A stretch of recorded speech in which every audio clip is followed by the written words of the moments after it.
Hello everyone. Welcome to another part of What If Deku ran an orphanage. If you enjoy the story, please like, subscribe, and share the video. It really helps me out. I did not write the story.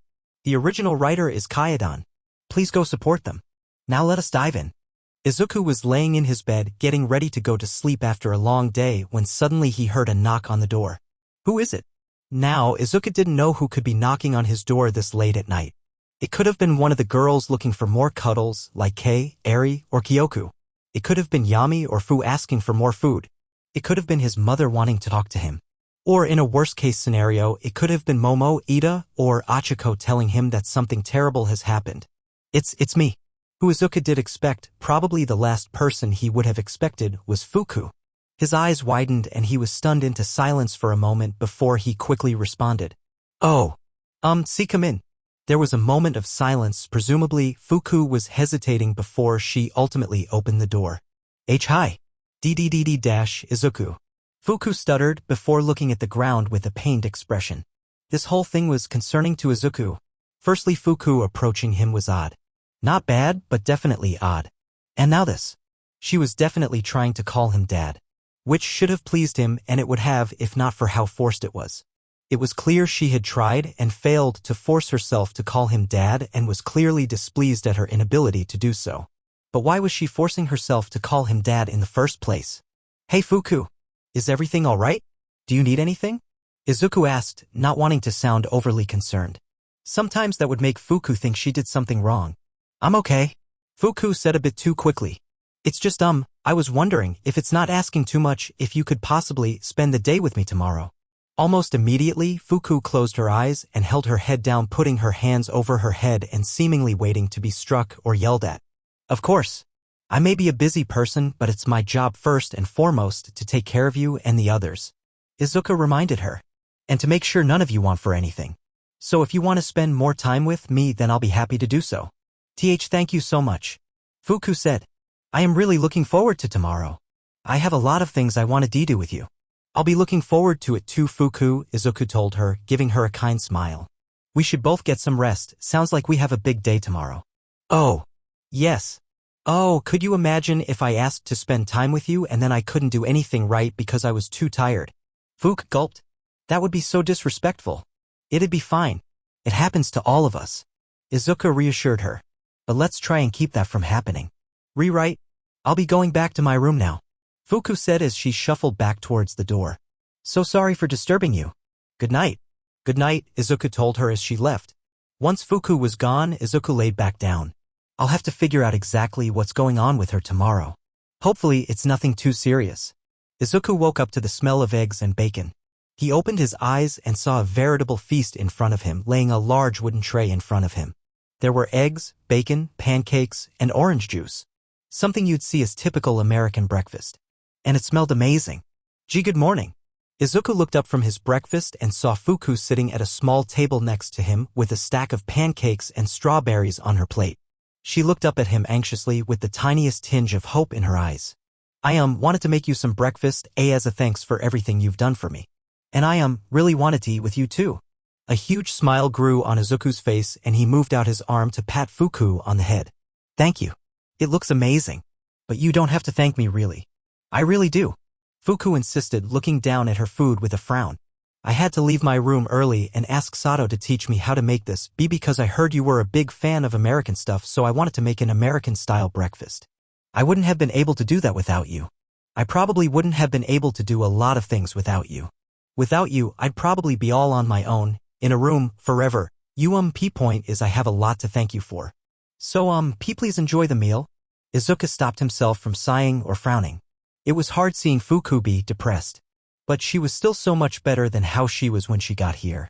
He had to remind himself that this was progress, even if acknowledging that fact made him even more depressed. Shaking his head to rid himself of those thoughts, Izuku decided to finally indulge in the meal. He cut into one of the pancakes before using his fork to rub the pancake around the plate, making sure there was plenty of syrup on it before putting it in his mouth. Oh, this is really good for someone who just learned how to cook it. Izuku thought to himself. It wasn't mind-blowing by any means. Going just above average into the pretty good tier of foods. Competently made. And while that didn't sound like much, it was still very impressive considering her complete lack of experience. People didn't tend to do well when having to do something they'd never even tried before, so for Fuku to do this well was pretty amazing. After swallowing it, he gave Fuku a smile and a thumbs up. It was probably the best way he could handle it. Too much praise and Fuku would think he was lying, and too little and Fuku would think she didn't do well enough. It was a tricky balance to reach using words, so perhaps a gesture would be better suited. And judging by Fuku's sigh of relief before she dug into her own food, the two of them enjoyed their meal together for a bit, but Izuku felt the need to fill the silence. So, have you given any thought to what you want to do in the future? Izuku asked her, both to make conversation and because he was genuinely curious. Any plans? An ideal career? Anything? Fuku paused for a moment before swallowing her food and giving Izuku a nervous look. I want to do something creative. Everyone tells me that I'm really good at drawing and writing. And I know how to sew and cook too. So I think I could probably be a good author. Or artist or dressmaker or a cake decorator. If that's okay. Of course it is, Izuku told her. No matter what job you choose, I will always support you and try to help you achieve your dreams. Although I didn't know that you wrote. The moment Izuku said that, Fuku's whole body went stiff and her pupils shrunk as she made the deer in headlights expression, telling Izuku that she probably said that part by accident and didn't even realize it. I mean, I do, but... Fuku looked down at her plate, her face bright red and beads of sweat dripping down her face. You don't want to show it to me, Izuku said, figuring that out rather quickly. Please don't be mad. Fuku begged almost immediately. I'll show it to you if you really want, but Fu's the only person that thinks it's good as Mu, and that might be because he's the only person who's read it besides me, but I think it's really terrible and kind of cringe and dash. Fuku's it's alright. Izuku had a feeling he would be saying that a lot today. I told you before, I'll try not to force you to do anything you're uncomfortable with. If you don't want to show me your writing, then you don't have to. But you're supposed to be my dad, Fuku said, managing to force herself to call him dad, although that didn't seem to make her any happier. In fact, her calling him dad seemed to make her mood even worse, as she looked down on at her plate with an intensely guilty expression. I should be able to share anything with you. Izuku sighed and gave her a sad look. Unfortunately, we haven't had much time to bond.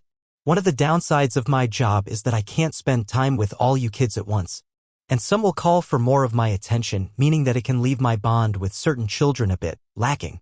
I've been content to let Eri and Kei help you out with your difficulties, and I do think that was the right decision, but as a result, you are one of the children I've spent the least amount of time with, unfortunately. But hopefully we can fix that today. Fuku paused for a moment before giving her pancakes a determined pout. Why, we'll fix that. After finishing up their breakfast, the two moved on to the first activity Fuku had planned for today. A game of catch. Izuku and her were currently in the backyard, with Izuku holding the ball, looking mighty confused. Are you sure you want to do this? Izuku asked her. I never figured you were one for catch. Why I just want to try new things, Fuku told him. Her constantly shifting eyes and nervous expression, even more nervous than normal that is, gave her away. Lying was not her strong suit. But Izuku decided not to call her out just yet. He had to be careful when dealing with Fuku, he couldn't be too aggressive. Alright, but if you don't feel like you're having fun, we can stop anytime you like, Izuku told her, before raising up his arm. Are you ready? Fuku got a good distance away from Izuku, before looking around, getting nervous, and walking a bit closer, and then repeating this process a few more times until she found a spot close enough to Izuku, but also far enough that he could reasonably throw it at her. Okay. Do it. Alright, here goes. Izuku threw the ball at her softly, not too hard but just hard enough to reach her. However, instead of catching it, Fuku's eyes dilated in fear before she ducked down and putting her hands in front of her face. Please no. The ball flew over Fuku's head, landing a few feet behind her. Ha! Fuku seemed to snap out of whatever had taken over at the moment and realized what she'd done. Oh no, I messed up. Fuku, are you sure you want to do this? Izuku asked again. You looked like you were scared for your life there. I'm sorry. Sometimes that man would throw stuff at me when he got really angry, so I just kind of did this on instinct. Izuku couldn't hide his disgust after hearing that, as he once again wondered how any parent could do that to their child. However, Fuku, being Fuku, took Izuku's disgusted expression the wrong way and almost started crying. I'm sorry. Please don't be mad, I won't do it again, I swear. The moment Izuku heard that, he cursed himself for not reining himself in and letting himself forget his present company. Wait, Fuku, I wasn't mad at you. I was just upset at your old father for doing that to you. I'm sorry. No, really, it was my fault. I should have prepared myself better since I knew that I got used to doing that when things were thrown at me. Fuku argued. You shouldn't have to apologize for something like that. If anything, it's my fault for not having noticed that after all this time. Izuka countered. But you're so busy all the time, how could anyone blame you for that? I was the one who said we should play catch and completely forgot about the fact that I'm like this. Fuku rebuked. This continued for quite some time, but after eventually deciding to just drop the subject, Izuka said they should probably abandon catch for now. And so they moved on to the next part of Fuku's activity list. Bike riding. Well, bike riding was what Fuku put on her list. However, Fuku forgot one important detail. She didn't know how to ride a bike. This is what led to Fuku falling on the ground as her bike tilted to the side. Again, Izuka hadn't moved at all, staying stationary on his bike, watching as Fuku tried to ride her bike to no avail. Are you sure you don't want training wheels? And no thanks. I can do it, Fuku said, picking herself up again. She knew that her age, using training wheels would be pretty embarrassing. Just give me a second. Fuku got back up and got back on her bike before making another attempt to ride it. And once again falling over. Izuka cringed at seeing her wince in pain. Can you at least let me teach you then? I really can't stand the sight of you getting hurt this much. Okay. Fuku groaned. The lessons were slow going. Izuka would hold the handles as he taught Fuku to pedal. This phase of the lessons would go well, but whenever he would try to let go so she could pedal on her own, she wouldn't make it very far before she fell again. Mostly due to a lack of confidence. After falling down yet again, Fuku sighed in frustration. Darn it, why is this so hard? Don't worry about that. You made it a lot farther this time. Izuki reassured her, offering her a hand to help her back up. As Fuku got up, she looked up and noticed the sun was now a different position from when they first started, and her eyes grew wide. Wait, how long have we been doing this? Izuka looked at his watch. About 2 hours? 2 hours. Fuku shouted in a panic. Oh my god, I can't believe we've been doing this for 2 hours. Are we gonna have time for everything else? Should I move on or? Fuku considered her options. Should she continue trying to learn how to ride a bike, making very slow and painful progress, or move on? In the end, it wasn't as difficult a decision as she thought. Actually, could we move on to the next thing, please? Fuku asked Izuku nervously. If that's what you want. Izuku agreed. What's next? The next activity took Izuku and Fuku into the forest. Seeing as wild animals and potential intruders were lurking there, Izuku instructed a hound to remain nearby as well as a few barinels. Although they were to stay out of sight as to not stress out Fuku with their terrifying appearance. And what were the two of them doing in the forest? Fishing. Yes, the two of them were sitting by a lake with some fishing rods, waiting for some fish to show up. Suddenly, Fuku felt a pull on her line. I got a bite. Oh. Reel it in. Izuku encouraged her. Fuku stood up and started reeling in the line. However, the fish seemed to be pretty heavy and she had to try and pull it out, but that didn't seem to do much as Fuku struggled to try and pull it up. Izuka helped her out, grabbing her arms and helping her out. Come on, we can do it. Air. Fuku and Izuku finally pulled the fish out, hurling it into the air as it flopped around, startled by being taken out of the water. Izuku caught the fish as it came back down and held it as it flopped around in his arms. Wow, this is a pretty big one. Great job, Fuku. Fuku was absolutely beaming as Izuku put the fish in the bucket with all the other ones they'd caught. So far, the fishing had been doing swimmingly. Much better than the other two activities. They did have to look up some YouTube videos to figure out how to fish, and after a couple failures, they started to get it down. And even the waiting process was very enjoyable. It was peaceful, and the feeling of reeling a fish, which she would later then cook, was amazing. She could actually see this becoming a hobby of hers. Maybe she'd listen to some podcasts next time. Although she didn't mind the peaceful silence there was now. Seeing the peaceful smile on Fuku's face made Izuka's heart feel full. It was such a rare thing to see her so at ease. Well, he himself didn't really see her like this much, considering most of the time she only went out wearing her hoodie. However, Izuka had something else on his mind as well. Fuku had been acting weird this entire time, and now that she was at ease, Izuku felt it was finally time to confront her. Fuku! Izuka broke the silence. Fuku looked at him curiously. Are you going to tell me what this all about? Izuku asked her. Fuku tilted her head and gave him a confused look. What? You suddenly asking to spend time with me while in no way unwelcome is odd. Not bad. Just odd. Izuku explained to her. And then there's all the times you kept forcing yourself to try and call me dad. Then today you had us do a bunch of stereotypical activities you'd see someone do with their father on TV or in a movie, none of which you're familiar with.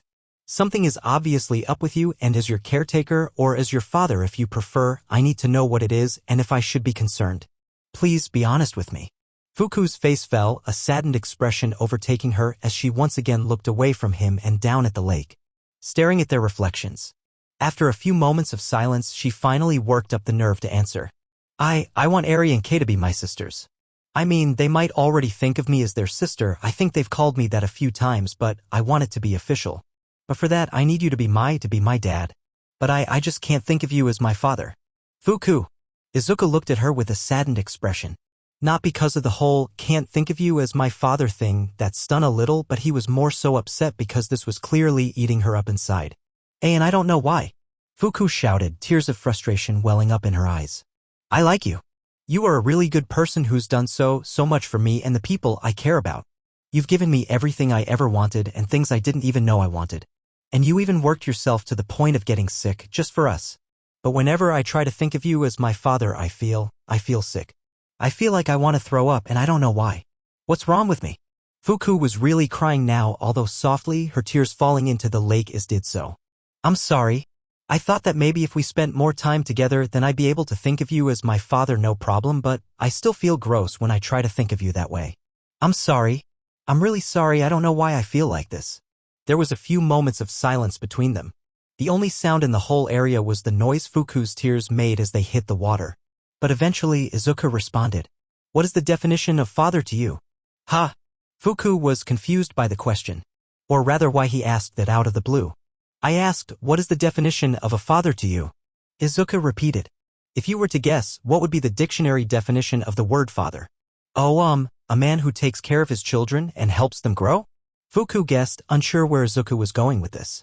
All right, but when you think of the word father or dad, what do you think of? Izuku asked her. What comes to your mind first? Please be honest. Fuku paused for a moment before deciding to trust Izuku and start thinking about the word father. Almost instantly she was struck by a memory of her own father yelling at her. Another memory of him hitting her. Another memory of him tying her to a chair. Fuku winced almost as if she'd been stuck. Giving Izuku his answer. You keep thinking of him, don't you? Izuku said. Yes, Fuku admitted. And therein lies the problem, Izuku told her somberly. That man has ruined the term father for you. When you think of a father, you don't think of a man who cares for and supports you. You think of a terrible person who mistreats and abuses you. But I know that's not what a father's supposed to be like. Fuku argued, a horrified and desperate look in her eyes. You know that up here. Izuku pointed to her head before moving his finger down towards her heart. But not down here. The heart and mind can often disagree. Even if you know something is true, it may take a while before you ever accept it. Sometimes people simply don't and let themselves go on believing lies because they can't bring themselves to accept the truth. Even if they want to. But Fuku's tears started picking up speed. Her hands tightened around her fishing rod and she clamped her eyes shut. Suddenly Fuku got another bite. Aghohei! Fuku shouted out in rage and frustration, startling Izuku, who was not expecting such an outburst. Fuku started reeling in the line furiously. Doing so hard Izuku was concerned she might break it. Damn him. Damn that horrible man. Even when he's not here, he's still running my life. I hate him. I hate him. I hate him. The furious girl leaned back and pulled the fish out of the water, once again causing it to go flying into the air. Izuku grabbed it before it could hit the ground and looked back at Fuku, who was now panting with exhaustion after her outburst. If I can't think of you as a father, that means me, Eri, and Kei can't be real sisters. Fuku cried. That's not true, Izuku told her softly but firmly, causing her to give him another confused look. Yes, normally two people would have to share a parent of some kind to considered siblings. But that doesn't have to be the case. Ha! Fuku continued to be baffled by what Izuku was saying. Many people will call each other sisters or brothers regardless of their parents' situation, Izuku explained. Sure, to some people being a blood sibling or a step-sibling is all there is, but for others it's simply the next evolution of friends. People so close to you, they might as well be family. And really, what's to stop you from calling them, you sisters? They won't. I certainly won't. At that point, you only need to ask yourself, do you want to call them your sisters? Yes. Of course I do. Fuku said, a hopeful glint in her eyes. Well, then it's settled. Izuku put his hand on her head and gave her a reassuring smile. You three are sisters. And you can be sisters with Kiba, Kyoku, any other part of our family. Even if you can't think of me as a dad. But that's just weird. Fuku pointed out. This is a foundation for overly powerful children run by a quirkless 16-year-old, whose first employee was hired after breaking and entering on our property and destroying our security system. Izuku chuckled. A lot of things are weird here. I guess, are you sure it's fine if I can't think of you as a father? Fuku asked. To be honest, given what you think of when you think of a father, the fact that you can't think of me as one is a compliment, Izuku told her. There's no need to worry about me forcing things on you. Especially not something like that. The only things I'll ever really insist on is that you take care of yourself and don't hurt others. That's really all you want from me? Fuku asked. That's all, Izuku confirmed. I see. Fuku said, trying to take that in. Because it really was hard for her to understand not having expectations placed on her. She just wasn't used to it. But it was overwhelmingly relieving. The two of them sat in silence once again, enjoying the feeling of the sun beaming warmly down on the two of them. And thus, Fuku gained peace of mind and a new hobby. So all in all, a pretty day for her. Yami looked at the picture on Mina's phone, that being a xenomorph from an alien. Have to make some changes. Not enough bones, but could make it. Mina's smile widened. She had come to Yami's room to see if he could make this movie monstrosity, and it seemed like there in fact hope. Knock knock. Come in, Yami said. The door opened and Shiruku came in, bringing Amai behind her. Yami, I brought you, friend, here, Shiruku told him politely. Hey Yami. Amai greeted him cheerfully. I came for our trip to lighting up the city. Ever since Yami and Amai had gone to the city that one time to give people joy candies, they had decided they would do this every now and then. Today the two had decided to just that with Izuku's approval, although they would have to decide on who would supervise them. You have candies? Yami asked. Amai nodded and opened her basket, showing off all the mood candies that were inside. However, something was off about them. Yami took one of the candies and noticed that it was pink rather than yellow. Different color. Amai's eyes widened as she realized what had happened and saw Yami about to eat one. Wait, Yami, don't. But it was too late. He had already popped one in his mouth. The moment he did, he felt a wave of warmth wash over him, a pleasant feeling that washed over all his other emotions. He looked up at Amai and then suddenly he couldn't stop.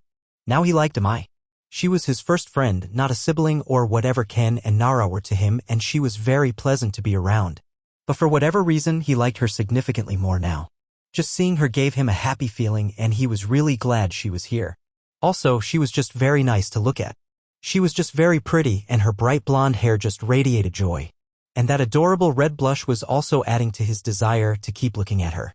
However, looking past that, he could see that she seemed to be distressed. That bothered him. It really bothered him. Upset. What's wrong? Yami said, getting really close to her and looking her in the eyes. Those were love candies. Amai stuttered as her face turned as red as a tomato. I must have accidentally made those instead of happy candies. Love candies? Mina and Shiruku's interest was piqued. Like candies that make you fall in love? Mina grinned, getting several ideas already. Shiruku was in the exact same boat. Is that why Yami can't look away from you right now? Did he fall in love with you? Yami tired his head. Love? Was he in love with Amai right now? This feeling was certainly similar to how he felt about Izuku, but different. It was love, but a different kind of love. Still, he didn't have the urge to kiss her or anything like he saw in fiction. He was just very fond of her right now. And thought she was very pretty. No, nothing like that. Amai shook her head flusteredly. The love candy boosts the affection you feel towards the first person you see. But it doesn't have to be romantic. It can be the love you feel for a parent or a sibling or a friend. Yami probably just thinks I'm a very good friend right now. Yami hummed. That seemed accurate. That doesn't explain why he's looking at you like that, Shiruka said with a smug look. I just think she's very pretty, Yami answered honestly. Amai made a high-pitched whining noise as her face somehow got even redder. I know exactly what to do with these, Mina said, staring at the basket with a mischievous gleam in her eye. I think we have the same idea, Shiruka said with a creepy grin. Amai looked at them nervously. Whatever you planning, please don't. The power of love can do terrible things in the wrong hands. Oh come on, we're not gonna do anything that bad. Just some pranks. Mina said. Lighten up a bit. No one's gonna get hurt. Yeah, we'd never hurt anyone here, you know that. We're just gonna have some fun. Shiruka said. And see some ship sail. I still looked unsure. Please. I'll make you a dress. Free of charge. Shiruka pleaded. And I'll give you. Mina fished around in her pocket before taking out some cash, 1,000 yen. I hesitated for a second but eventually took the money. Deal. Shiruka swiped the basket and she and Mina looked at the candies with glee. By the way, how long does the effect last? Mina asked. Well, how long the effect of my candies last depends on how I was feeling at the time I made them and how hard it is to shake off that emotion, I explained. Love is super powerful, so it takes a while for it to wear off. It'll probably last for a few hours. Neat. This is gonna be super fun. Mina said. Come on, girl. Let's go play Cupid. I can't wait. Shiruka responded as the two left the room to start their spree of terror. You know, I kind of wish Ryukyu was in this game, Achiko said. Achiko and Izuku of them were currently in Izuku's room sitting on his bed playing Superhero Bash together. Izuku was once again playing All Might, and since Ryukyu was in fact not in the game, nor her actual favorite hero 13, Achiko was playing Mirko. I mean, I understand why 13 isn't in here, she's a rescue hero, but Ryukyu is a combat hero, Achiko argued. Yeah, it would be really cool to play as her, but how would she even work? Izuku asked while playing the game. I mean, she's a massive dragon. I can't imagine how you would design a playable character like that. I mean, couldn't they shrink her down? Achiko counted. Izuku shook his head. I think a lot of Ryukyu's power and intimidation factor comes from her size. It would be like trying to shrink down MT Lady. I just don't think it would be a good idea. Achiko sighed. I mean, I guess. I just wish there were more female heroes in the game. I agree. Izuku nodded. Knock knock. Come in, Izuku said. Mina came into the room with a grin that was a bit too wide. Hey, guys. Hanging out? Mina asked. Glad to see you're getting some R&R. Yeah, it's been a while since I got to lay back and play video games. Izuku smiled back at her. Thank you for all the help, by the way. No problem. Mina waved it off. Hey Oka, I just showed up and brought some joy candies. You want one? Mina offered Achiko a love candy which she had covered in edible paint courtesy of tricking Momo to make it look like a joy candy. Oh, thanks Mina, Achiko said, taking the candy. Well, guess I better go. See ya. Mina quickly got out of the room, her grin widening as she exited. Huh. That was weird. Achiko shrugged as she popped the candy into her mouth before turning to Izuku. So what were we dash? Achiko froze. Izuku was smiling. This was no surprise to her. Izuku had been smiling for a while now since they'd started playing. And she was very relieved to see him genuinely smile once again. But for whatever reason, right now it was making her heart skip a beat. She just couldn't look away from his face right now. His dark green, messy hair, his deep green eyes all complemented his smile perfectly. It was so bright, it was like staring at an emerald sun. Then Izuku turned his head and looked at her. And their eyes met. And so they stared at each other for a bit until Izuku started to blush intensely, causing Achiko to blush as well as she realized she was being really weird for whatever reason. So what were we talking about? Izuku quickly turned his head away, his face now super bright red. For some reason Achiko couldn't pull herself together, she barely managed to tear her eyes away from Izuku and she couldn't even remember what they were talking about mere seconds ago. I don't remember. Oh. Well, it probably wasn't very important. Izuku responded. So how are you parents? Achiko paused. For a moment she managed to get past the love candies effect and think about her parents and Izuku. A gentle smile came to her face as she recalled her last few visits to her parents' new house. They've been great. Better than ever. Thanks to you. Well, I only did what any good friend would do.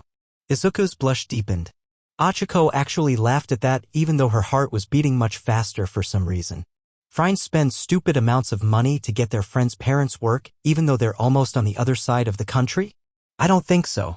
What you did was beyond helpful. Finally, they don't have to wake up in the morning and figure out which meal they have to sacrifice to save money.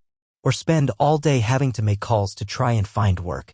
Or any of the other 1,000 stupid things we had to suffer through because we didn't have money.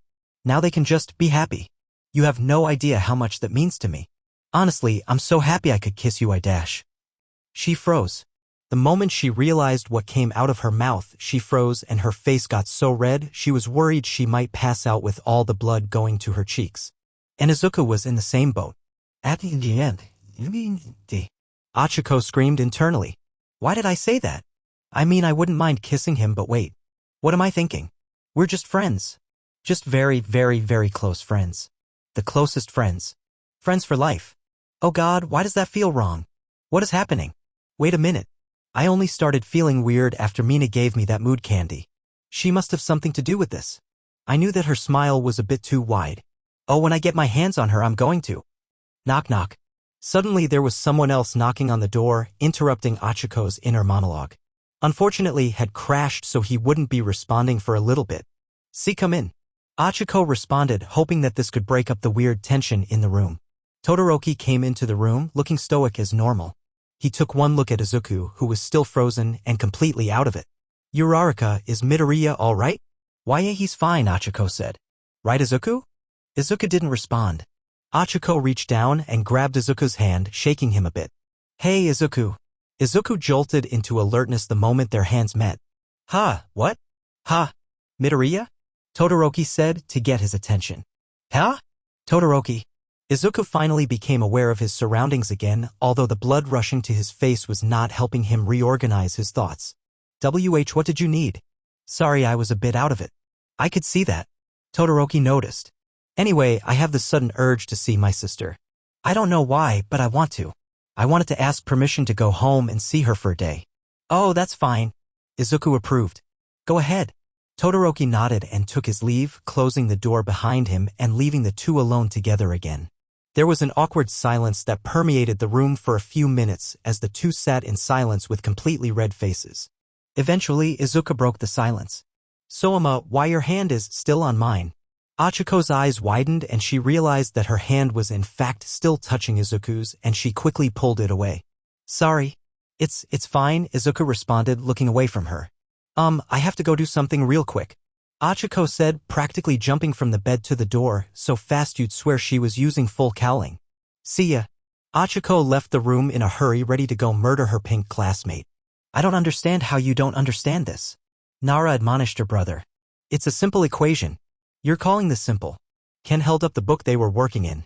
This is a monster equation. Look how stupidly long it is. Are we ever going to actually use this in life? The two siblings were currently in the library, with Nara tutoring her less academically gifted brother with great difficulty. You might have to use to determine something important later as a hero. You never know. Nara said, frustration sinking into her voice. Also, you have to know this stuff to get into a hero school in the first place. That's so lame. Ken groaned as he leaned back in his chair. Why do things have to be so complicated? It's really not. Nara scoffed, rolling her eyes at her brother's overdramatic behavior. Ken glared at his sister. Easy for you to say, Miss Know-It-All. Nara was about to give a scathing rebuttal when Shiruka scuttled. Hi, Shiruka said, before dropping the candy in front of Ken and then leaving. Both siblings watched her go and then kept their eyes on the door she'd just left from, confused as to what just happened. Okay, that was weird, Ken said, not hesitating too much and popping the candy into his mouth. Yeah, weird? Nara squinted at the candy with a look of suspicion. Ken, are you sure you should be eating that? Ken shrugged. Candy is candy.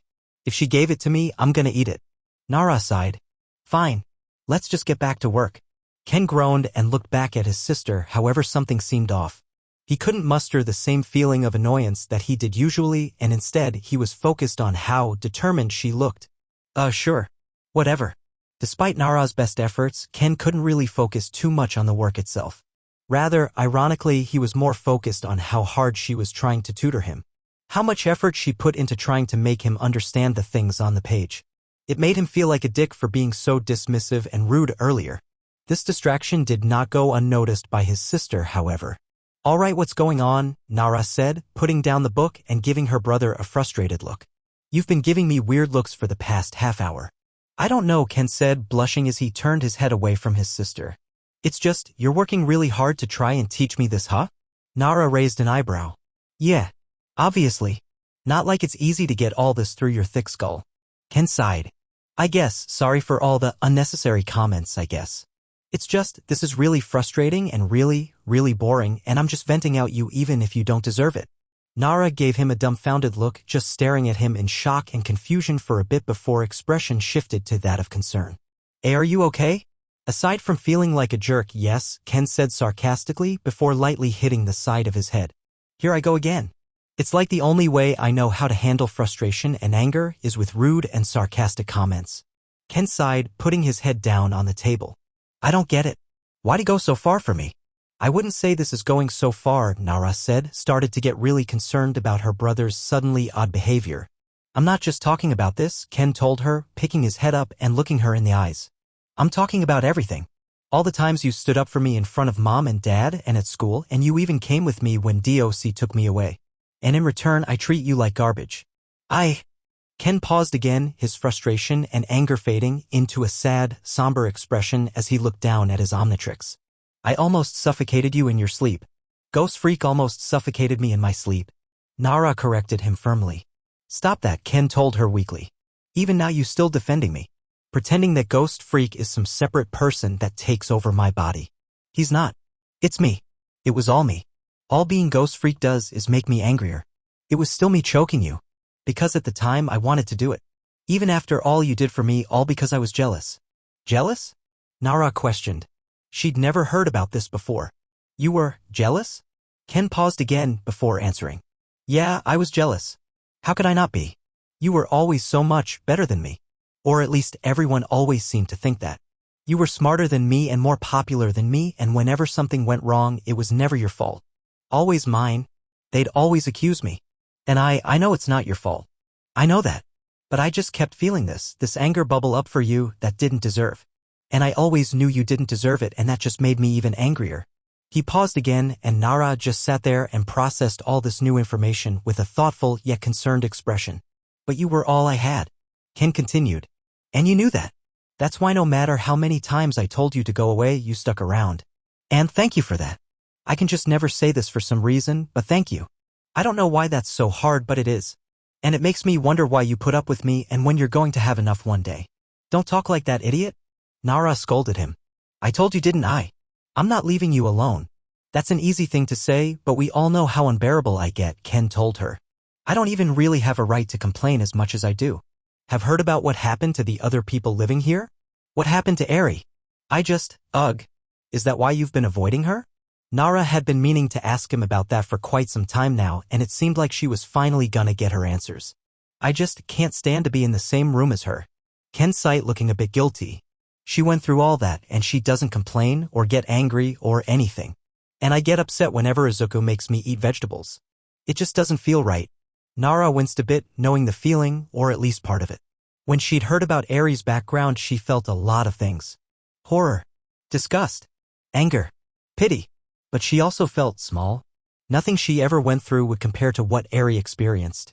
And so how could she complain or want for something when in the same room as a person who literally died multiple times via having her body ripped apart on a molecular level?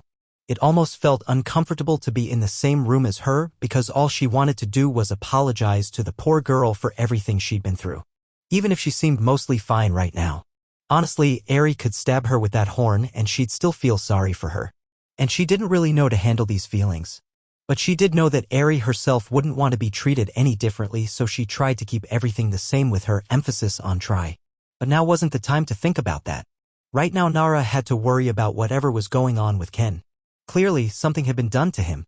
No doubt thanks to that strange candy Shiroku had left. And Nara was definitely going to have a long discussion about not drugging her brother without her permission. But that candy didn't put these thoughts in her brother's head. It just brought them to the forefront and finally made him admit all this to her. And now that she knew about it, being the good sister that she was, she had to fix it. Listen, just because someone else has been through something worse than you, that doesn't mean everything you've been through doesn't matter, Nara told him. The two of us, you especially, have been through the ringer. And we've suffered our fair share. It's fine to be angry or upset about what happened to you. Maybe you could be a bit less of a jerk about it, but overall, some people have responded to what we've been through way worse than you have. At least you're not trying to use a sucky childhood as an excuse to hurt people. You're saying I haven't hurt you? Ken asked skeptically. Not in any way that's mattered to me. Nara shook her head. Do you remember back a couple years ago when that boy tried asking me out and then got way too pushy after I rejected him? Ken's face contorted in disgust. Oh yeah, that creep. Ugh. And do you remember what you did when you saw him trying to hold my hand? Nara asked with a slight smirk. I transformed into 4 arms and threw him to the other side of the playground. Ken chuckled for a second before grimacing as he recalled what happened next. Then I almost got expelled and Mom and Dad beat the crap out of me. Right? It was stupid, it was beyond unnecessary. Nara smiled at him. And it genuinely sweet. You're not a bad person, Ken. Far from it. You just have some issues. And if you have that much of a problem with yourself, instead of mopping, you can actually improve yourself. Easier said than done. Ken sighed. Yeah, but you're not alone. And I don't just mean me. Nara pointed out. Izuku genuinely cares about us and will do everything in his power to help. So if you want to do something about yourself, asking him and me for help is a good way to start. Ken didn't respond for a bit, taking a moment to think over what Nara had told him before smiling at her. Thanks, sis. Seriously, what is up with me, right? I think it had something to do with that suspicious candy Shiruku put in front of you with no explanation and that you ate without absolutely hand hesitation, Nara told him. I swear if she drugged me with candy, I'm gonna kick her spider butt, Ken said, getting up and running out of the library to look for the six-legged girl. Nara sighed and laid her head down. He's such a handful. Still, I should probably tell Izuku about this. He should know stuff like this when gets us a therapist. Whenever that's happening. Feeling tried, Nara decided it was best to go to bed. Which was probably for the best.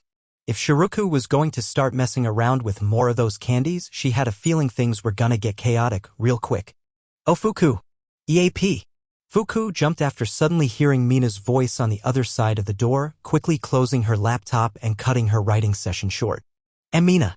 That's right. Mind letting me in? I have a present for you. Mina said in a sing-song voice. A present?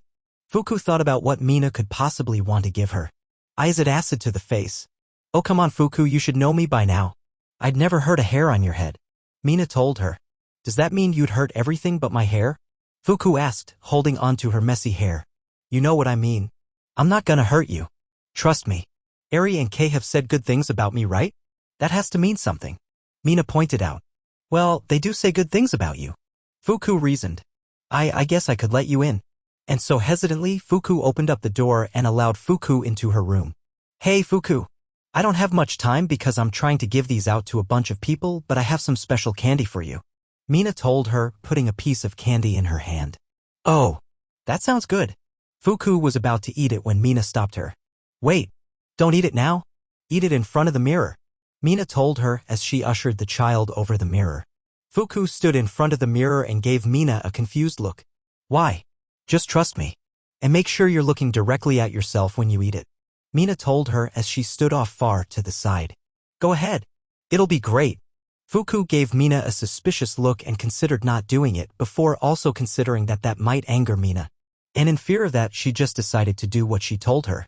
She looked directly into the mirror and put the candy in her mouth. After chewing it for half a minute and swallowing, she kept wondering why Mina was so insistent. I don't see anything different.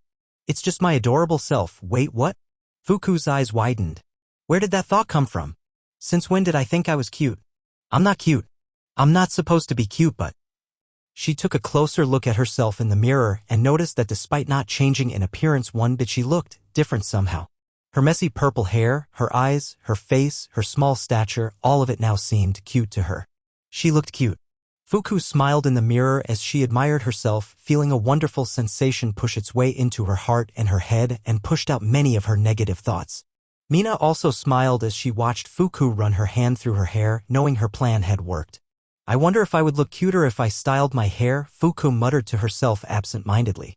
Mina wanted so badly to just dress Fuku up, do her hair, cover her in accessories. Make the girl feel as pretty as she actually was for as long as the candy's effect lasted. Let her love herself the way she should. But she had other things to do, however, she knew someone who could take her place. Hey, why don't you go see Toru? She has a lot of cute stuff that I know she'd love to dress you up in. And I know you look just the cutest. Mina told her. Hey, are you sure she'd be okay with that? Fuku asked. Why wouldn't she? I'm sure she'll love you when she gets to know you. Mina told her. Why wouldn't she? You're cute, talented, and a really good girl. Fuku blushed from all the praise being heaped on her but couldn't help the huge grin from growing on her face. Normally when people said stuff like this, she doubted them, though they were lying, denied it. But right now she didn't feel like she was wrong. She was, at least in her eyes, cute. She had talents. She believed she was a good person. The Fuku in the mirror was not the one she knew. This was better Fuku. Esachi was better Fuku. And she wanted to see just how much better she could get. Okay, I'll go see her. Fuku said, running to go get her hoodie. She quickly put it on and left her room to look for the invisible girl. Mina smiled and patted herself on the back. Good job, Mina. Good job. You know, I think I've become completely desensitized to the smell of blood, Jiro said as she mopped the floor of the training room while Kaminari scrubbed the walls. And I really don't know how to feel about that. Yeah, it's weird, right? Kaminari responded. This place looks like a psychopath's wet dream, but when I got here the only thing I thought was, man, this is gonna be a pain to clean. I mean, on the bright side, it'll help us when we actually see dead bodies on the field. Great, thank you for putting that in my head, Jiro told him, her words dripping with sarcasm. I really needed a reminder of how I'm going to run into dead bodies in the future. Thank you so much. What? I was just trying to point out a silver lining. Kaminari defended himself. You said you didn't know how to feel about it. I was just trying to make you feel better, you know. Oh yeah. I feel so much better. Knowing now when I look on at a dead body, I'll be able to think to myself, I'm so glad the smell doesn't bother me at all. Jiro gave him a cocky smirk. You really are a genius. Well, you're smiling, aren't you? Kaminari smirked back. TCH, only because you're such a massive idiot. Jiro rolled her eyes and went back to focusing on the floor. Hey, guys. Shiruku came into the room with a piece of candy and an insidious smile. I'm so thankful for all the hard work you've been doing. Here, Jiro, I brought you a gift. Hey, what about me? Kaminari asked, looking a little offended as Shiruka handed Jiro the candy. I'll make you a scarf or something, Shiruka said dismissively. Well, I'm off. Have fun. And with that, Shiruka scuttered off in a hurry, not saying another word. That was weird. Jiro shrugged, looking down at the candy before popping it in her mouth. Sweet. What kind of candy was it? Kaminari asked curiously. Don't know. Don't think I've had this type of candy before. Jiro answered as she continued mopping. It was strawberry flavored, I think? Was it chocolate? Kaminari asked. I just said it was strawberry. Jiro deadpanned. Well, what if it was strawberry chocolate? Kaminari defended himself. Strawberry chocolate. Does the stupid shit that comes out of your mouth ever stop? Jiro turned to look at him next. Have you ever heard of strawberry? Jiro suddenly stopped mid-sentence as she noticed that Kaminari suddenly looked different to her. What the hell? Why does he look different? It's not like he had time to change anything while we were here, so what's happening? Unfortunately for her, Jiro ended up staring at Kaminari for much longer than she'd like, trying to pin why he looked different all of a sudden. And this didn't go unnoticed by the blonde. Hey, Jiro, you okay? Kaminari asked. You've been looking at me weird for a while. I know I'm handsome, but dash. It's not like that, idiot. Jiro snapped, her face turning red after realizing what she'd been doing and hearing Kaminari's response. She quickly turned back to mopping the floor, this time more furiously than before. That damn idiot thinks he can say shit like that because he's good-looking. Wait, where the hell did that come from? Since when did I think that idiot was good-looking? I mean, he never looked bad. And his costume's pretty cool. But he's too much of an idiot to be good-looking. Even if it is kind of cute sometimes, seriously, what's going on? Jiro's face seemed to want to stay that shade of bright red as her chest felt funny in ways that made her freak the hell out. So much so that she wasn't paying attention to what she was doing and slipped over a puddle of blood. Ah! Kaminari reacted almost instantly, rushing forward and diving toward her, landing on the ground behind her and letting her fall on his back. Gotcha! It took Jiro a second to realize what exactly had happened, but when she did, her face was even redder and immediately got off of him and scowled at the boy. What the hell was that? Well, I couldn't catch you in time, so this was the only other option, Kaminari explained as he got up and saw that his shirt was now covered in blood. Great. What did you think would happen when you slid across a bloody floor? Jiro scoffed, crossing her arms and turning away from him.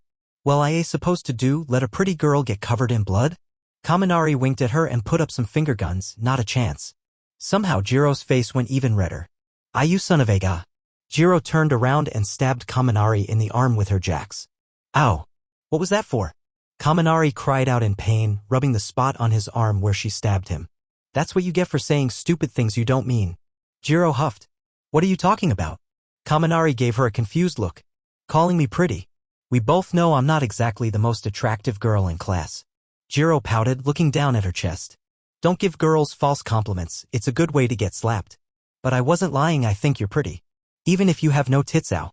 Kaminari cried as Jiro stabbed him in the arm again. Alright, dumbass, then exactly about me is so pretty? Jiro asked him angrily. For some reason, her heart was racing with anticipation. Well, that's, Kaminari took a good hard look at her, causing Jiro to blush even harder and look away again. I don't know. I guess your fashion sense is great. And there was the disappointment. Jiro didn't hate it how much her heart dropped when he said that. Really? My fashion sense? Great to know. I'll just be absolutely disgusting to look at if I let my dad choose my clothes. I don't know, okay. It's hard to explain why you're pretty, you just are. Kaminari shrugged. It's just something about you that's kinda attractive. The way you talk, move, everything you do is just so you. And I kinda think that's awesome. Maybe that's it. Once again, Jiro felt her heart do things she didn't want it to do. It was a weird compliment and definitely not a conventional one, but that made it all the more genuine. Kaminari really thought she was attractive, and she did not like how much she liked that. TCH, don't think too hard about it, your brain might crash. Jiro muttered. Hey, are you alright? Your face has been like super red ever since you ate that candy. Kaminari pointed out. Jiro's eyes widened as she realized that Kaminari was actually right. Whatever was happening, these weird feelings only started appearing when she ate the candy. Which could only mean one thing. Give 1 second, I spider I need take care of, Jiro said, dropping her broom and started running out the room after Shiruku. Huh. Guess she really hates spiders. Kaminari shrugged. Kiba was walking back to her room from the kitchen when she walked past Toru's room and overheard something interesting. Oh my god, Fuku, you look so cute. She heard Toru squeal. I really do, don't I? She heard Fuku say in a voice that sounded much giddier than what Kiba was used to. Kiba immediately stopped walking and looked at Toru's door with surprise and confusion. Fuku, what is she doing with Toru? And what's this about looking cute? We always said you were cute. Eri's voice was the next one Kiba heard. Thank you. I think you're cute too. Fuku giggled. Actually giggled. Now Kiba needed to know what was happening. She knocked on the door rather loudly. Given her strength, it was nearly impossible for her to knock any other way. What's happening in there? Oh, Lady Kiba. You can, actually, just give us a second please, my lady. Toru said. Kiba sighed. Fine. I will wait. But my time is precious, so do your best not to waste it. Of course, my lady. Toru giggled. Kiba heard some whispers on the other side of the door. She couldn't make anything out, but she was sure they were planning something. After a couple minutes, Toru responded again. Okay, we're ready, come inside. Kiba squinted at the door with suspicion. I wonder what they did in those last 2 minutes. She opened the door and... Aurora. On the other side was Fuku, but she looked very different from how she was used to seeing her.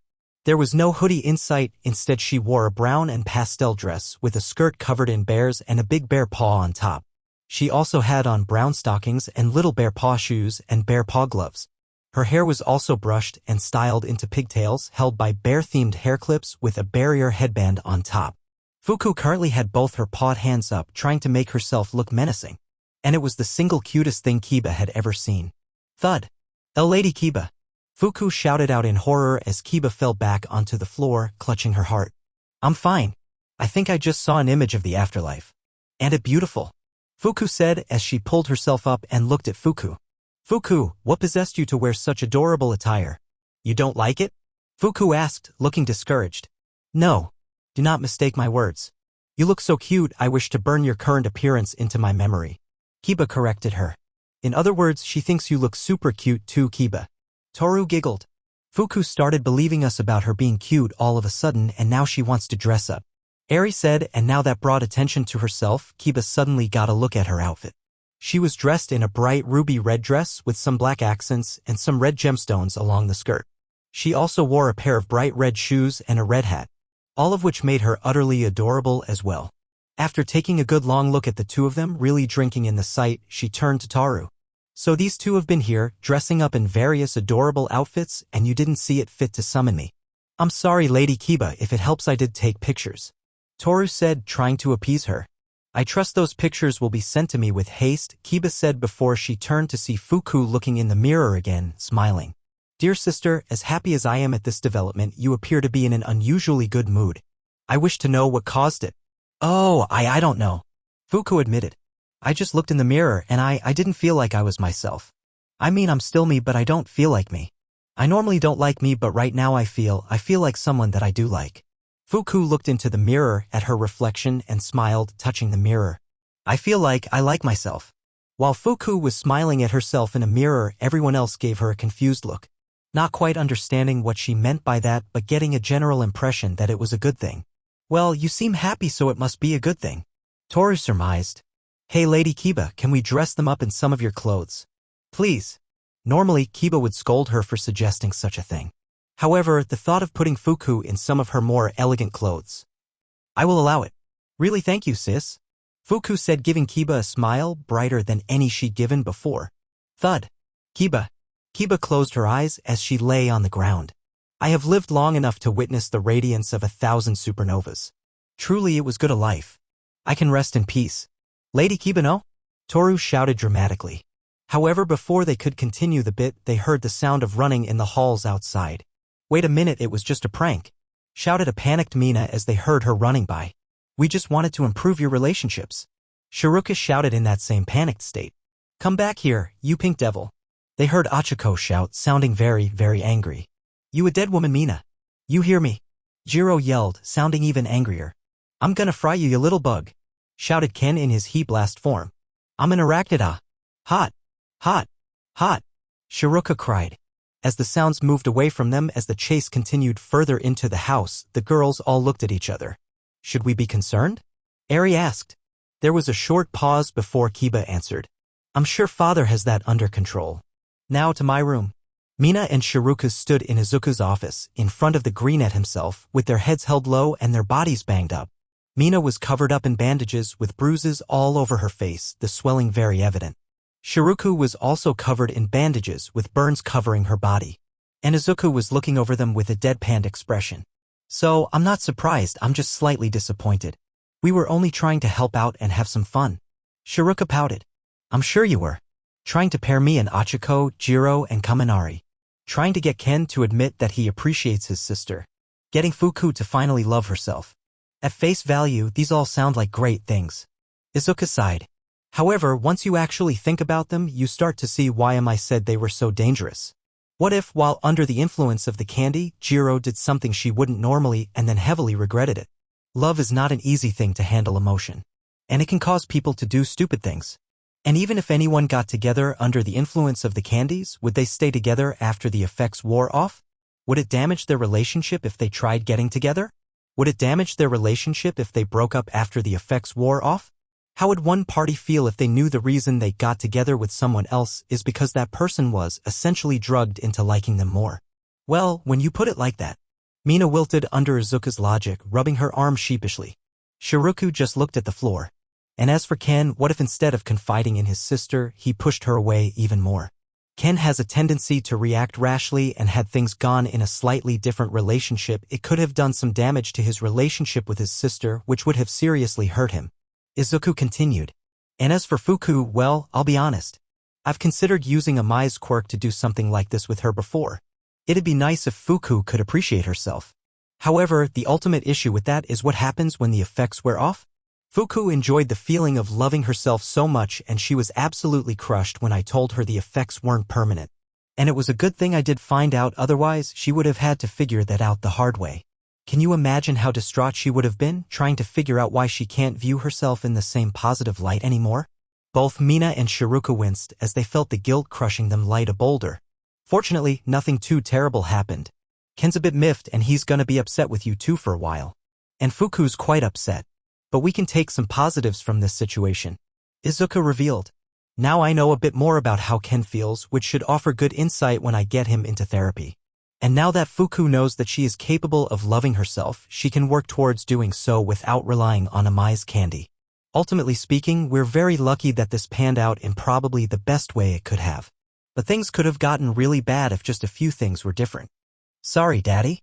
Shiruku apologized. I'm really sorry, boss. Mina also apologized. Don't apologize to me, apologize to everyone you affected with this stunt, Izuku told them with a sigh. Although to be honest, I must take partial responsibility. I knew the dangers Amai's candies could cause if used incorrectly, and I didn't explain them to everyone. As such, I'll also take the time to apologize to everyone when I get the chance. Mina wanted to argue. This felt like something that was firmly her fault, but at the same time she wasn't really in a position to talk back, so she held her tongue. All right, you two are dismissed, Izuku told them, sending them away. As Mina and Shiruka left, Izuku sunk back into his chair. I should have figured something like this would happen. Well, at least I can use this as an example when I'm explaining why not to use Amai's candies so freely. Well, back to work. And with that over, Izuku opened a file on his desk that he had been looking at. The file was for a young man. A therapist to be exact. He was a rising star in the mental health community with his strange, yet effective quirk which he would use to help out his patients. It was far from conventional, and there was a warning that he couldn't work with anyone with suicidal thoughts or feelings, which made Izuku a bit hesitant. Still, he was quite curious, as apparently he was able to help people with serious mental issues and roadblocks overcome them in an astonishingly short amount of time. And from what he read, it was just a darn interesting quirk, one he'd love to see in action. Which was why he would be undergoing a session with the man before he sent any of the children, just to make sure this was actually safe. Renakira, Izuku said the man's name out loud as he read over the information. Hopefully, you'll be able to help us out. We desperately need it. Thank you for coming, Mr. Akira, Izuku said to the young man sitting across from him. Izuku was currently in his office with none other than the therapist known as Renakira. The two were in Izuku's office, sitting on the two couches with the table between them, drinking some coffee that Round had brought along with him. No, please, the pleasure is all mine, Ren said, his voice as smooth as the coffee he brought. I have to say, I'm very much a fan of your work here. It's all rather remarkable. The man was by all means physically not too remarkable in most ways. His short black hair wasn't exactly uncommon, and his thinner frame didn't seem too impressive.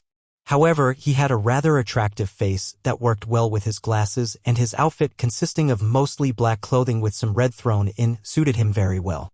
Not to mention the man was dripping in confidence and moved with a laid-back elegance that was rather charming. I'm glad you think so, Izuku told him cheerfully before taking a sip of the coffee. The moment the brew hit his tongue, his eyes widened. This is amazing. This is the best coffee I've ever had. I'm sure it is, Ren said confidently, taking a sip of his own coffee. I run a coffee shop on the side. It's called Arsen. I'm surprised I never heard of it, considering how good the coffee is. Izuku told him, taking another sip. Honestly, it must be pretty hard being a therapist and running a coffee shop. Ren gave a deep laugh that almost sounded faintly sinister. That's a riot coming from you, considering you literally went to the hospital for overworking yourself. I dare say you've had more on your plate than I've ever had. And that's saying a lot. Right, I've heard you were falsely accused once, and that it took you quite some time to get acquitted, Izuku said, giving him a sympathetic look. I'm so sorry, that must have been difficult for you. Ren shrugged, like the worst part of his life was no big deal. You're not wrong. It was definitely a harrowing experience, but one I'm ultimately glad I went through. Once everything was said and done, I walked away a different man. A better man. But we're not here to talk about me. No, the opposite actually. I believe it's time for us to get started. I suppose you're right. Izuku nodded, putting down the coffee and giving Ren a confused look. So do we just get right into it? Not quite. My quirk isn't something you just dive into. It can be both painful and even deadly if it's used improperly. Ren warned. First, I'll start with a detailed explanation of my quirk. I know I have an explanation about it on the website, but I'm going to go through it again just to make sure you know exactly what you're getting into. Alright, that seems smart, Izuku said, regretting his recklessness. My apologies. It's no problem, Ren told him. Now, my quirk is called the Velvet Room. It allows me to connect my mind to others via sleep. All I need to do is sleep anywhere within a 50-mile radius of my target, and I'll be able to enter their minds.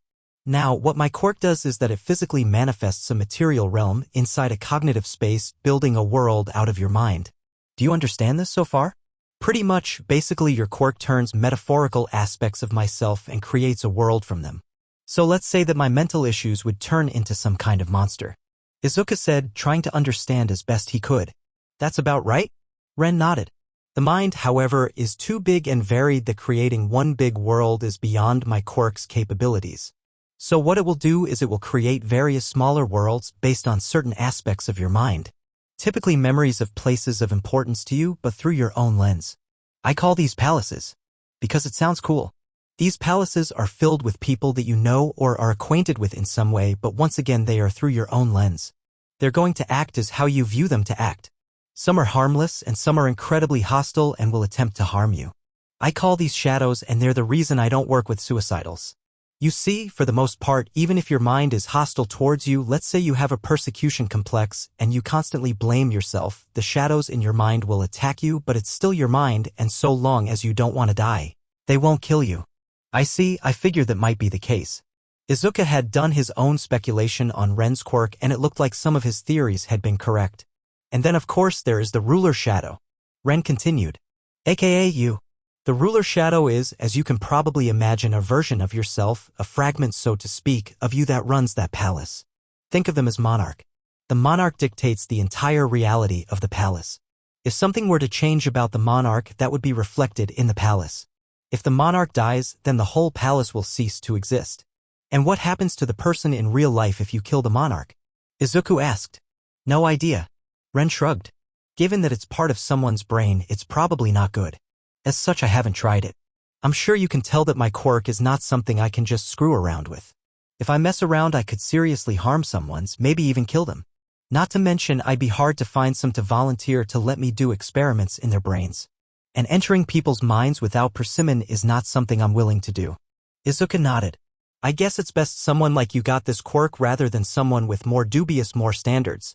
You couldn't really hurt too many people with it before the police catch you. But you could definitely get away with ruining one person's brain and probably their entire life. Ren said. Now what you want to do when you enter a palace with hostile shadows is fight against the shadows and overcome the monarch. So, how does fighting in that palaces work? Izuku asked. Well, strength in palaces is typically indicated by willpower, Ren explained. The stronger your willpower, the more powerful you are. Of course, your actual abilities in the palaces are dictated by your abilities in real life. Mostly quirks, but as someone without a quirk, I'm curious to see how it will affect you. So am I.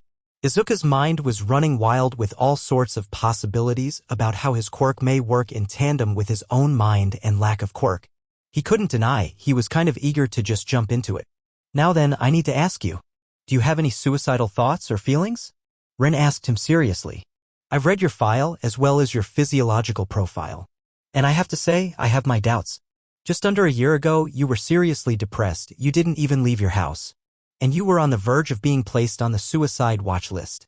And while a lot of things have changed in that time, it's highly possible that those feelings still linger. And I don't want to risk sending you to your death. Izuku paused, taking a few moments to think before giving his response. Back then, I had almost nothing. My dream was crushed and I just didn't feel like I had a reason to live. I spent my whole life with only one goal in mind. My whole life. It just felt like my whole life was pointless.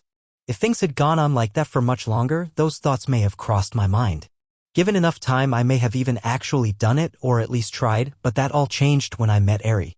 People like to say that I saved Eri that day, but in reality, she was also saving me. I felt like I had a purpose again. Like there was a reason for me to exist. And the more kids that came into my life just confirmed that what I'm doing now, was my reason to live. Taking care of children, ensuring their happiness, and making sure they have a bright future was what I was meant to do. Even if it wasn't what I originally wanted. I won't lie, I have a hard time when it comes to thinking about my own health. Which led to my collapse. But after seeing the aftermath of that incident, I could never dream of allowing that again. I may not value my own life all that much, but the people I care about do. And so I would never dream of hurting them like that. I swear. The two of them stared at each other for a while, looking into each other's eyes, testing Izuku's resolve. Eventually, Ren smiled and leaned back before taking a sip of coffee. Very well then. I think it's time we moved on to the next part. Ren then took out some pills from his pocket. Now we can start using my quirk. Izuku took 2 pills and held them up to his face. So I'm assuming this is to put us to sleep? To put you to sleep. I've learned how to force myself to sleep by now. It's kind of a really useful skill when you have a quirk like mine. Ron smirked. For multiple people to enter into the palaces, you have to be touching me while my quirk is active. And you have to be sleeping too.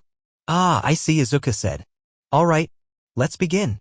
Izuku took the pills and the two of them laid down on the floor with Izuku touching Ren's shoulder. He closed his eyes and let the pills do their thing. When Izuku opened his eyes, all he saw was velvet. He was in a cafe that was entirely covered in velvet. The walls, the booths, the stools, the ceiling. Everything. The sounds of a piano and a woman singing could be heard through the whole cafe, but he couldn't find the source of the music. Izuku was currently sitting on one of the velvet stools at the velvet bar under the velvet lighting. And in front of him was a small girl looking slightly older than Ken or Nara. She had long blonde hair and wore a velvet hairband that matched her almost completely velvet outfit with only some hints of black to spice it up. She stared at him kindly with her golden yellow eyes and gave him a soft smile. Greetings, Izuku Midoriya. Welcome to the Velvet Room. Ha! Izuku was more than a little confused right now. He felt a hand touch his right shoulder and he looked over to see Ran on the stool right next to him. I told you my quirk creates a bridge between my mind and yours. This is that bridge. Ren explained. The velvet room. Oh, that explains the name of your quirk. Izuka said, realization washing over him before he curiously looked around the room. Although why is it velvet? And why a cafe? I assume that has something to do with your own cafe. But who is this? Ah, how rude of me. I have yet to introduce myself. The girl said before giving him a curtsy. My name is Lavenza. I am the embodiment of Velvet Room itself. I am what you call a sentient quirk. Organizing the human mind into a plethora of palaces, shadows, monarchs is a bit too complicated for a human to properly do, Ren explained. As such, my quirk needs to have its own mind to do that. Hence Lavenza. Fascinating, Izuka said, taking another look at the whole place. One thing he noted in particular was 2 doors. One at the front of the cafe where the exit would normally be in such a place. And a back door at the end. But why is everything velvet? Because I like velvet, Lavenza explained. Like I said, Lavenza is the embodiment of the place, so naturally she has some element of control over it. Although my mind is what gives the place its shape, Lavenza can decide things like the color of everything, what decorations get put up, etc. Ren explained. And it's been covered in velvet for as long as I can remember. I'm really not sure why she loves this color so much though. We all have things about us that we don't understand. Like how you can eat so much curry and coffee despite what it does to your insides. Lavenza told him. Anyway, we should probably get going now, Ren said, quickly changing the topic. Since this is pretty much a dream world, time here passes differently. So we have plenty of time. But still, it's best if we do what came here to do. Very well. Lavenza politely bowed before gesturing towards the back door. I've already picked out a rather troublesome palace. It will be beneficial to clear this one, but it shouldn't be too overwhelmingly difficult for a newcomer. Perfect. You're as great at your job as ever, Lavenza. Ren complimented her. Considering it is my only job, it would be rather shameful of me to perform any less than perfect, Lavenza told him. Not true, you keep me company when I'm bored, Ren smirked at her before patting her on the head. Lavenza smiled at him fondly. That's not a job, it is my pleasure. Izuka watched the whole exchange awkwardly, feeling like he was kind of intruding on the moment. Lavenza noticed this and backed away. It appears our guest is begging to feel uncomfortable. I'd say he's been more than patient. Ah, sorry, Ren said, apologizing to Izuku before he got off the stool. Seems I got carried away. Well, shall we finally get going? Okay, Izuka said, getting off the stool and following Ren towards the door. He turned to Lavenza and gave her a quick bow. Thank you for your help. It is of no bother to me. I am just glad to be of service. Lavenza said. All right, one last warning before we go. This isn't gonna be painless. Even you won't die, you'll be confronted by your own inner demons given physical form. And at the end of the day, you will need to be the one to overcome them. Are you ready? Ren asked him. Izuka gave him a look of determination. Absolutely. Well then, let's go. Ren said. He opened the door, which let off a bright glowing light. The two walked in and the door closed behind them. Aldria Junior High School. Izuku let out a deep sigh as stared at the gates to his old school. In hindsight, I should have seen this coming. Ren walked up next to him, but he looked different. His outfit had completely changed.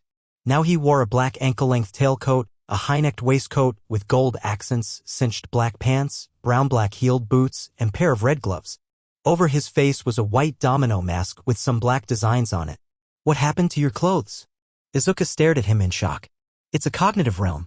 With a strong enough will, you can do things you can't in reality, including changing your clothes. Ren gave him a devilish grin. I look good, don't I? I mean, yeah. Izuku admitted, getting over his shock and taking the time to admire Ren's outfit, much to the man's delight. It looks like a hero costume. It basically is. After all, I'm about to dive headfirst into danger, fighting off evil to save someone. Isn't that basically what a hero does? Ren pointed out. Well, you're not wrong. Izuku agreed, before looking at the gate and felt anxiety flood him once more. So, do we just go in? Are you ready? Ren asked him. Because once we go in there, the fighting is going to begin. How do I fight? Izuku looked down at himself. He didn't go through an outfit change like Ren, he was still wearing his Aegis cloak. And he didn't feel any stronger. You said it was about willpower, but it's not something you just feel at the start. You have to summon it. Ren took a step back. Watch. Persona.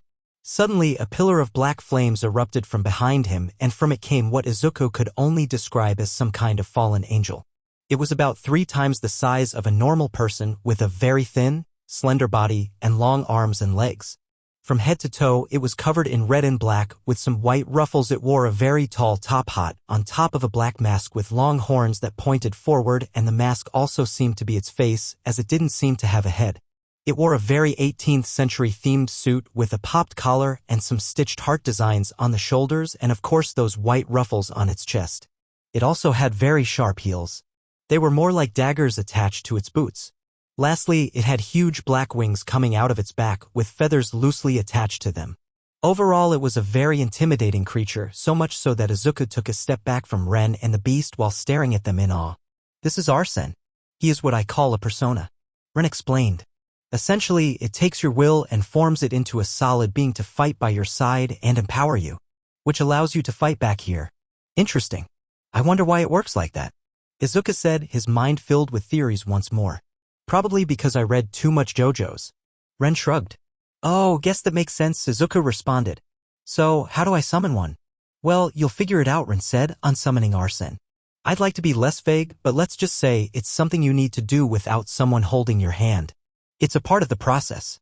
"All right, then I guess we should go in now," Izuku said, looking back at the gate unassuredly.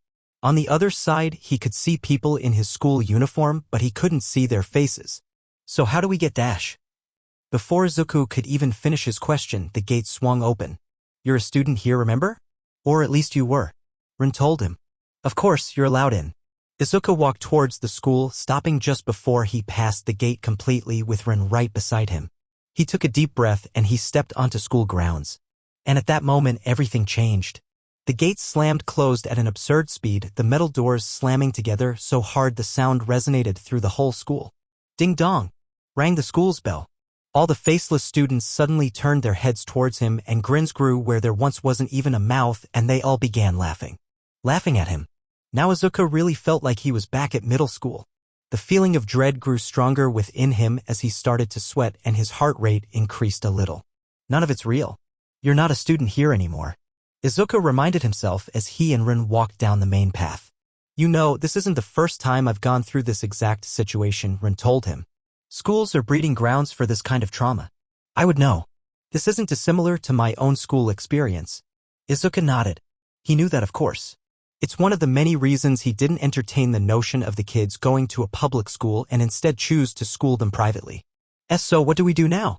"Well, first, we should probably get ready to deal with the shadows following us," Rin said, glancing behind him. Izuku turned his head and saw 3 shadow students walking up behind him. "Hey, Deku," said one of the students. "You just gonna walk past us? Who told you that you could just walk past us without saying hello?" Suddenly, pillars of darkness erupted from the ground, circling the 2 of them, and when the darkness subsided, there were more grinning students now surrounding them. About 8 in front of them and 8 behind him. The shadows started closing in on them and Ren took a fighting stance, summoning a knife and pistol with that same dark energy he summoned Arsene with and then going back to back with Izuku. "You take the half on your side. I'll take the ones on mine." But I don't know how to fight here yet," Izuku pointed out. "As I said, you'll figure it out," Rin said, before running towards his opponents. One of the students tried to punch him, but Rin jumped up into the air, avoiding the blow and shooting down at the shadow with his pistol. "Blam! Blam! Blam!" 3 bullets rained down into the shadow, 2 in each shoulder and 1 in the foot, leaving holes in the shadow that emitted darkness. Although notably, it didn't die. Ran landed behind the group of shadows and started unloading his clip into all of them as they charged at him. Another took a swing at him, but Ren ducked under the attack and stabbed it in the chest, staggering it, but running the knife through his side and then spinning around, getting a couple feet away and then shooting it in the head. "Ag!" The shadow groaned as it fell to the ground and finally died, its body fading to nothing. Ren blew away the smoke coming out of his gun's barrel and then turned to face the rest of the shadows. 1 down, 7 to go. Meanwhile, Izuku was not having such a good time. One of the shadows charged at Izuku and got ready to punch him in the face. Izuku deflected the punch using what little martial arts skills he'd picked up from Ojiro and tried to counter-punch him in the head, only for the shadow to tank the attack with seemingly no damage done to him. Izuku's eyes widened and the shadow laughed again. "Hey, so useless," the shadow said before punching Izuku in the gut. "Ack!" Izuku sputtered as the blow knocked the wind out of him and sent him flying back, rolling across the ground. "Ugh! Why did that hurt so much?" Izuku wondered as he tried to pull himself up. "I have the Aegis cloak that shouldn't, right? This isn't reality." This isn't the real Aegis cloak, and they aren't real, normal people. The cloak won't save me. I have to summon the will to fight. Izuku got back up and faced the 8 shadows. He tried to summon his willpower, steel himself to fight back, but nothing happened. One of the shadows dashed at him and grabbed his arm before throwing him over to the others. Izuku grunted in pain as he hit the ground, but it was far from over as one of the shadows picked him up and held him by his arms, locking him in place. The greenette tried to struggle out of the hold, but to no avail. Ah! Let me go! All of them just laughed as the other shadows closed in on him. Did puny Deku really think he could fight back? Said one in front of him before it punched him in the stomach. Ahi! Izuku cried out in pain. You'll always be a defenseless loser, said one to his left before punching him in the cheek. Gah! There's no point in you existing, said another one to his right before punching him the opposite cheek. Ag! The shadows continued to beat on him. Meanwhile, Ren finished shooting another shadow dead while another shadow student ran up behind him. Arsene. In a pillar of flame, Arsene appeared behind him and knocked the shadow back with its claw before snapping its finger and shooting out a small flame at the shadow. The flame hit the shadow and then it burst into a giant flaming pillar, incinerating the shadow in black fire. With those 2 shadows dead, Ren turned to Izuku and saw he was doing poorly. Is this it? Is this the limit of your resolve? I can't. Izuku thought as he received another blow to the face. I want to fight back, but I don't know what I'm doing. It's just like before. Nothing's changed. Is this the example you want to set for your children? Ren asked coldly as he shot an approaching shadow in the head. Is this how you want them to see you? All your children want you to be happy. And these people are standing in your way. Are you going to let them take the happiness you've strived to give them? Izuku grit his teeth and looked up at the shadows once more. My kids, what would they do if they saw me like this? So weak. He could imagine it now. Kei and Eri with a horrified expressions on their faces. Kiba and Kyoka looking on in rage. Fuko crying. All of them, they were so sad when he'd fallen ill. I'm so pathetic, Izuku thought as he clenched his fist. Rage building up inside him. Rage at his own weakness. Damn it. I can't let myself be weak anymore. I have too many people to look after for me to just be a doormat. What are muting you, loser? Said the shadow in front of him. Izuku looked at the shadow, his eyes glowing green. I need you to get out of my way. Suddenly, Izuku's body exploded in a burst of green flame. Ahi! All the shadows got knocked away except for the one holding him. As the flames died down, Izuku was revealed once more. He was still wearing the Aegis cloak, but different. The black parts were now green and the white bony parts were now black. His hood was up now, but instead of the blank darkness that was usually seen whenever the hood was up, 2 glowing green eyes were visible. Ha! The shadow holding him grunted in confusion, but suddenly another pillar of green flame appeared behind him. This time, a figure emerged. A tall, hulking figure made of dark green fire and holding a club with sharpened stones jutting out of it. Get off me! Izuku finally broke free of the shadow's grip, and the green figure then slammed its weapon down on the shadow, splitting it in 2 and killing it. TCH? Don't get cocky, Deku, said one of the shadows as they all started to get back up. Just because you got a lucky hit doesn't make you strong. Izuku shook his head. Weakness is not something I can afford anymore. The happiness of those close to me depends on me being strong enough to carry their burdens. So no matter what, the figure behind him roared. I'll pretend to be strong and smash everything that tries to hurt me or my kids. Izuku shouted. Get him. The shadows shouted as all the shadows charged at him. Smash them all. Izuku summoned a pair of brass knuckles around his fist. The flames around the figure behind him died down, revealing a colossal man bigger than even All Might, with gray skin and long black hair, wearing only 4 metal bands on his wrist and ankles and a metal skirt. Heracles. Heracles rushed forward at alarming speeds and swiped his weapon at 3 of him, slicing clean through them and taking them out instantly. 2 of them tried to rush past Heracles to attack Izuku, but Heracles grabbed one of them by the head and crushed their skull. The other one rushed at Izuku and tried to punch him, but Izuku caught the punch and returned it, socking the shadow across the face. And this time it sends the shadow flying back and skidding across the ground, where Heracles then proceeded to stomp them to death. Izuku looked at the last 2 shadows, who were cowering in fear. Teacher! Shouted one of the shadows. Teacher! Suddenly, the doors to the school burst open and out came a faceless man in a plain white shirt and plaid pants, wearing a black tie. What's going on here? Izuku grit his teeth, knowing exactly what was going to happen next. Midoriya started attacking us for no reason. The shadow students lied, their fearful expressions turning into horrid grins. The shadow teacher looked at Izuku. The quirkless boy is starting trouble. Well, dash. Suddenly, the teacher's body started to convulse and change shape. It started to grow, becoming as tall as a small house, its teeth becoming sharp and jagged as its hand turned into claws. I think he needs to be punished, the teacher said in a distorted, nightmarish voice. I'll put you in your place. Izuku looked up at the monstrous teacher. He'd felt just as small as he did back then. Don't let it get to you, Izuku. You can't afford to be that small ever again. Ran came up beside him. You ready? Yeah. Izuku nodded, getting into a battle stance. I'm good. You dare raise your hand against me?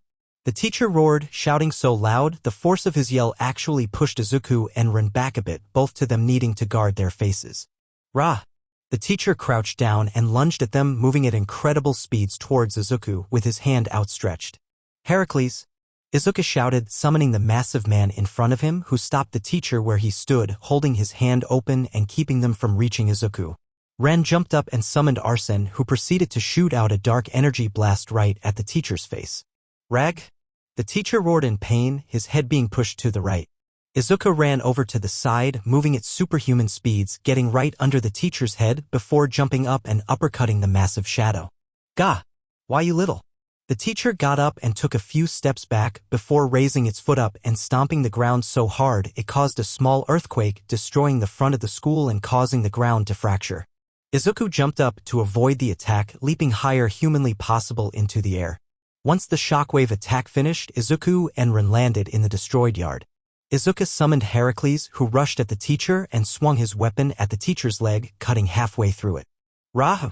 Heracles roared as he kept pushing his weapon deeper into the leg, pushing it further and further through the appendage.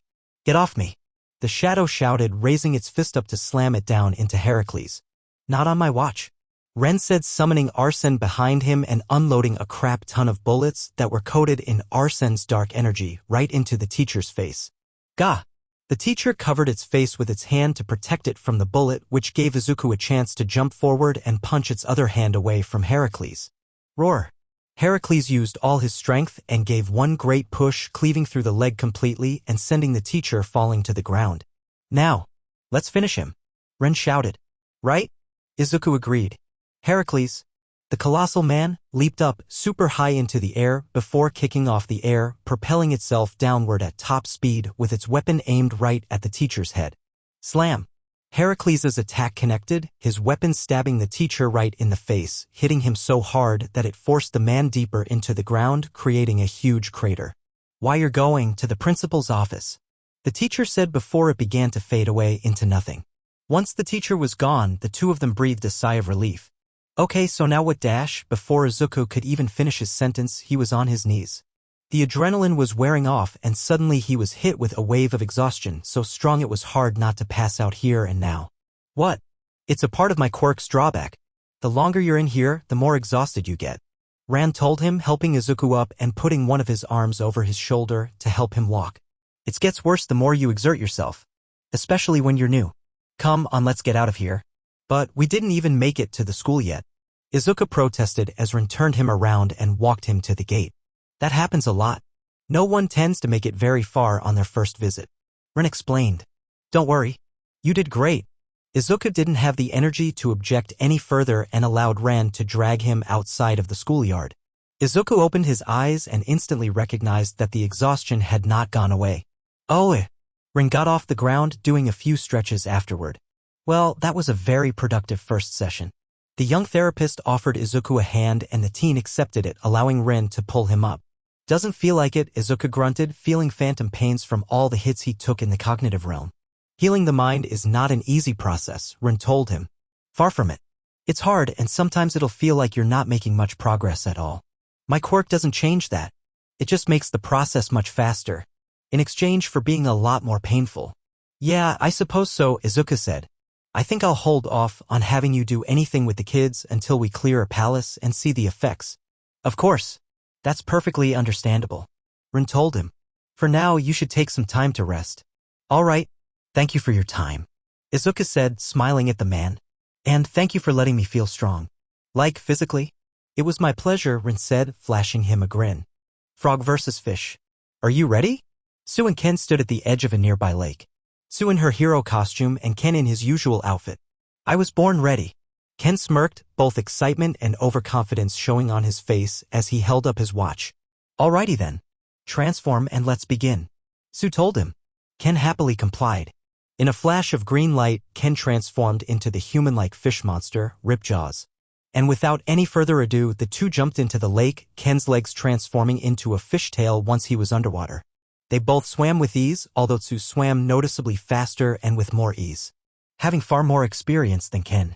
The two of them then swam to the opposite sides of the lake before staring down each other. Ken gave her a nod and then Sue gave him a nod back. And so the fight began. Ken immediately rushed towards her, ready to go on the attack, while Sue waited patiently for him to approach. When Ken reached her, he tried to swipe at her, but Sue ducked underneath the claw swipe and maneuvered herself so she could deliver a devastating double kick to the face. Ken's head got knocked back, and he was dazed for a moment, but he didn't even get the chance to recover before Sue kicked him in the side of the head, knocking him away, although not very far, seeing as they were underwater. Man, those legs hurt, Ken thought to himself as he shook his head to try and recover from Sue's attack. And when he stopped seeing stars, he looked back at where Sue was, only to see she wasn't there anymore. Where did she? And then Sue delivered an axe kick the top of his head, sending him down to the bottom of the lake. Ow! Ken cried, rubbing his now very bruised head before looking up to see Sue swimming away from him. All right, I'm gonna make you regret that. The 10-year-old swam after the frog girl as fast as he could to catch up. After swimming for a bit, Ken started to catch up to her, but this was just as Sue planned. The moment Ken tried to reach for her leg, Sue flipped, positioning herself over his head and then double-stomped his skull, sending him flying back down towards the bottom of the lake. Ack! Can you do anything but kick me in the head? Ken asked her. Although Sue couldn't respond as she couldn't speak underwater. The fight continued like this for quite a while, with Ken getting kicked around the lake, Sue evading and countering at every turn. Grr! That's it! Ken shouted at Sue after getting kicked back down to the lake's floor. Rah! Ken charged at Sue with his massive jaws open. He figured if Sue was so strong, she'd be fine if he went all out. But Sue didn't move, because she knew the fight was already over. BRR. Ha! Ken stopped his charge halfway and looked at his Omnitrix, which was now blinking red. What? Already? BRR. Suddenly, Ken was wrapped up in Sue's tongue and she spun him around vertically. BRR. Tuss flung Ken upwards and launched him out of the lake and into the air. Ahoy! Umph! Ken grunted as he hit the ground at the edge of the lake. BRR. In a flash of red, Ken was transformed back to normal and was lying face down in the dirt. Splash! Sue leaped out of the water, landing right next to Ken, who was pulling himself up and gave the frog girl an annoyed expression. I'd say I won here, Caro, Sue said. Ugh, did you have to kick me in the head so many times? Ken grunted, clutching his head. I'm guessing that Ripjaws is the transformation you use the least, Sue said, making an educated guess. Well duh. He's only useful in water. Ken rolled his eyes. That's a problem. Because Ripjaws may be the transformation you need to work on the most. Sue told him. Why? Not too many villains are committing crimes at sea. Ken said, giving her a confused look. There are more sea-based villains than you'd think, Sue told him. Ripjaws may only be useful underwater, but are any of your other forms nearly as useful underwater? I mean, no, Ken admitted. Right, and if you want to be the #1 hero, you have to play to your main strength. Varsity. Sue reminded him. You'll never be as strong as Kiba, but Kiba can't breathe underwater. That means if you get better with Ripjaws, you'll be able to beat villains in places someone like Kiba can't. Those are points that could lead to you becoming #1 in the future. Ken pondered this. I guess you're right. Not to mention, if you're fighting someone as Ripjaws underwater and you're timed out, you're screwed, Caro. Sue reminded him. At least if you time out on land, you might still be able to get away from the fight and wait until you can use your quirk again. But if you time out underwater, you're just gonna die. Ken thought about that for a second before cringing. On second thought, yeah, I definitely need to practice with Ripjaws more. Thanks. Just doing my job, Caro, Sue said, rustling Ken's hair, much to his annoyance. Super Ida. Ida was currently washing a mountain of dishes when Ken came up to him. Hey, Ida. I just had the best idea ever, Ken said, looking up at him with a big grin on his face before pulling up his Omnitrix. Let's hope this works. Wait. What are you? Ida was cut off by a green flash as Ken turned into upgrade and started approaching him. Young man, what are you? Suddenly, Ken's amorphous body came onto Ida and started merging with him, spreading up his own body until everything below Ida's neck looked like upgrade. What on earth? Ida felt so strange. His whole body was tingling and he was extremely confused. All right, Ken said, his voice coming out of the Omnitrix signal on Ida's chest. It worked. What worked? What's happening? Ida said, waving his arms frantically in a panic. Relax. You know how upgrade can merge with technology and upgrade it. Ken reminded him. Well, I thought Ida has machines in his body. So what if I used upgrade on him? I see. That is quite clever.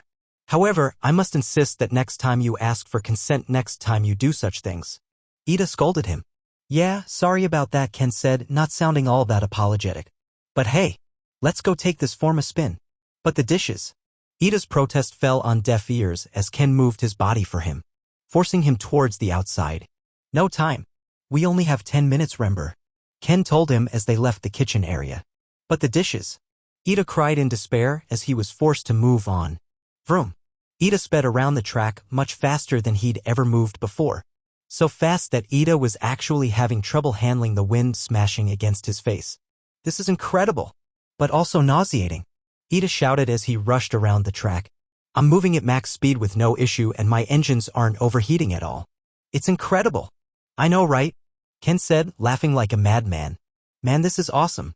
Hey, let's see how far we'll get if we jump. Wait, what? Ida questioned. Suddenly, Ida's jets went into overdrive and he flew into the air so fast he appeared to be a blur, going high into the sky over the forest. This is a terrible idea. Ida screamed as he flew through the air, terror filling his voice. This is an amazing idea. I've never flown this fast before. Ken yelled, his voice filled with excitement. How are we going to land? Ida asked. Oh, was Ken's response, now sounding far less enthusiastic. Whoops. As Ida's forward moments started to waver, the two of them began to fall down towards a lake. I'm telling Mitaraya Aawa.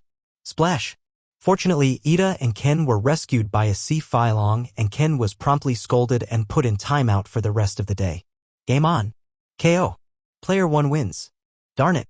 Netsa pouted as he saw his character, Endeavor, fall to the ground in defeat. Ha! I win again. Ken gloated, celebrating his victory with his character, Ed Shot. The two of them were playing Hero Tournament 11. A 2D fighting game in the same vein as Street Fighter, but starring pro heroes. It was a game the two often played together. You're really good at this game, Ken, Netsa said, looking at Ken with awe and stroking his ego. Of course I am. As if I'd be beat at my favorite game. Ken gloated. While Ken was basking in his victory, Amai and Yami walked into the room. Hello? Amai greeted everyone with a bright smile. Oh hey Amai. Netsa greeted her. Hey, Ken responded casually. I came over to play. Amai explained, walking around the couch to see what they were playing, and her eyes lit up. Oh, is this Hero Tournament 11? I love this game. Really?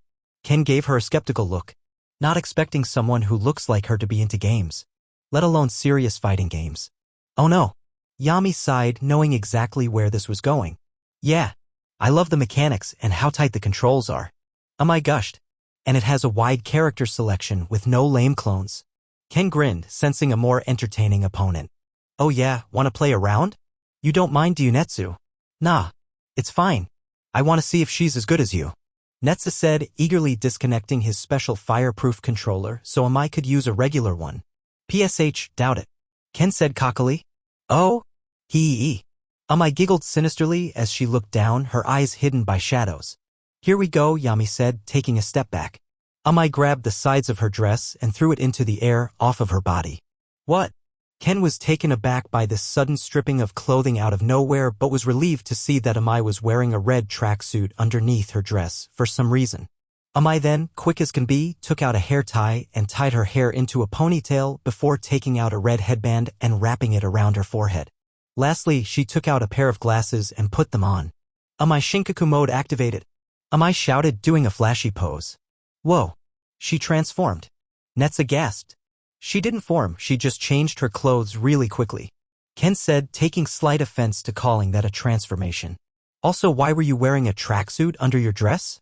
I'm always ready for a challenge. Amai said, getting on the couch and grabbing a controller.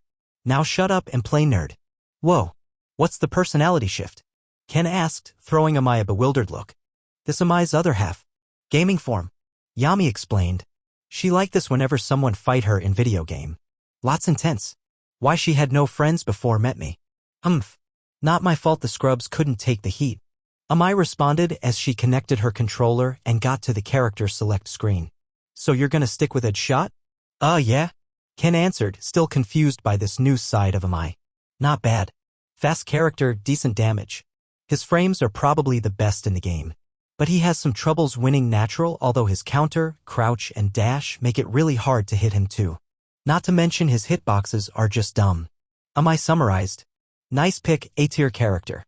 Amai then proceeded to pick Endeavor. You sure you want to pick Endeavor? Ken asked confidently, giving her a smug look. Netsu just finished using him and I kicked his butt. If you beat Endeavor with Ed's shot, then Tetsu's skills must be absolute garbage, Amai said casually. Hey! Netsu shouted, taken aback by the sudden insult. Also, my name is Netsu. Let me show you how someone actually plays Endeavor, Amai said, smirking wildly.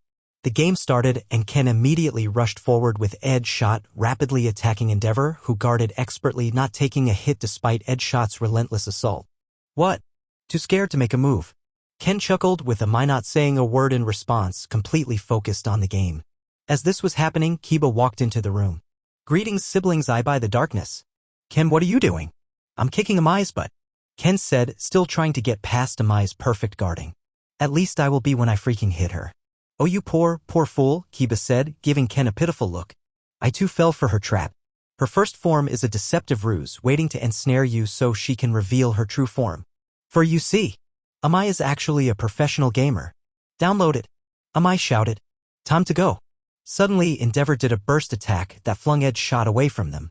Endeavor then jumped back, gaining some more distance from him before firing off a fireball, and then as the fireball was traveling towards Ed's shot, Endeavor shot a fire blast upwards that started traveling down towards Ed's shot, and after that Endeavor crouched down and set the floor on fire. Ken was overwhelmed. He blocked the fireball but not the flaming ground, which hit low and as such went around his standing block, causing him to get hit. And this was the start of Ken's zoning hell. The screen was covered in fire, Endeavor throwing around flames like there was no tomorrow, and Ken only managed to block a few attacks before getting hit by something from the other side of the screen. And anytime Ken tried to get in close, Ed's shot would just get a flash fire fist to the face or run into a hell spider attack. KO. Player 2 wins. Ed's shot was down in no time. GG easy, Amai said, cracking her fingers and doing some stretches. How? Ken gaped like a fish. I would have perfected you, but I needed to learn your playstyle first, Amai told him. Didn't want to get tagged by a filthy casual? Better to sacrifice the perfect to chip shield damage. As I said, she's not just any typical gamer. She's a pro try-hard gamer. Kiba explained. She's even won tournaments. Whoa, really? Netsu said, looking at Amai in awe. Amai smiled smugly. Yup. One day I'm gonna be a real pro. I'm gonna win the big leagues and do gaming as a job. You can do that? Ken asked, looking at her wide-eyed. The big tournaments pay lots of cash. So I could make boatloads of money by playing games. Amai explained before giving Ken a smug look. But I don't think it's the kind of thing for scrubs like you, Ren. Okay. First, my name is Ken. Ken responded angrily. And second, you only won one game. Don't think you're so much better than me. Oh? You want to go for round 2? Amai offered confidently. That poor soul. Kiba shook her head before looking at Yami. You want to get some popcorn so we can watch this massacre properly? Yami shrugged. Okay. And so it began. For the next hour or so, Amai continued to absolutely destroy Ken in every single way imaginable, perfecting him in every round. After zoning him out for a few rounds, Ken decided to switch to All Might and try to brute force his way through Endeavor's zoning with super armor. Not a bad strategy. But unfortunately, the gap in skill was too high. Every time All Might would get close to Endeavor, Endeavor would lock him in a combo and knock him back. Then Amai switched to Fat Gum and countered him into the ground. And to rub salt in the wound, she'd been using Wash to beat his ass for the last 15 minutes. And she wasn't even looking at the screen. KO. Player 2 wins. Perfect. Rag? Ken screamed as he chucked his controller in rage. I had the exact same reaction, Kiba said, eating some popcorn alongside Yami. I know this humiliation well. It's just a game, guys. Yami shrugged, not understanding why everyone was so worked up. But his words fell on deaf ears. Are you tired of losing, Ben? Amai asked him smugly, giving him the smuggest face he'd seen in his life. It's Ken. Ken shouted in rage as he jumped on the couch. And yeah, I am. So I'm going to stop holding back. Ken raised his Omnitrix to his face and started selecting a form. And in a flash of green, Ken turned into Upgrade. Ken then literally jumped into the console, merging with it. Give me a second. Oh. I was curious to see what Ken had planned. The screen went dark for a minute, but when it came back on, the character select screen had one more character added. Ken himself as Upgrade. Now that we have the best character in the game, why don't we see if you can beat me at my best, Ken said confidently. Is this cheating? Netsu asked, looking over towards Kiba and Yami, who both shrugged. Cheat character. Got it. Challenge accepted. I said, feeling kind of excited at not knowing what to expect.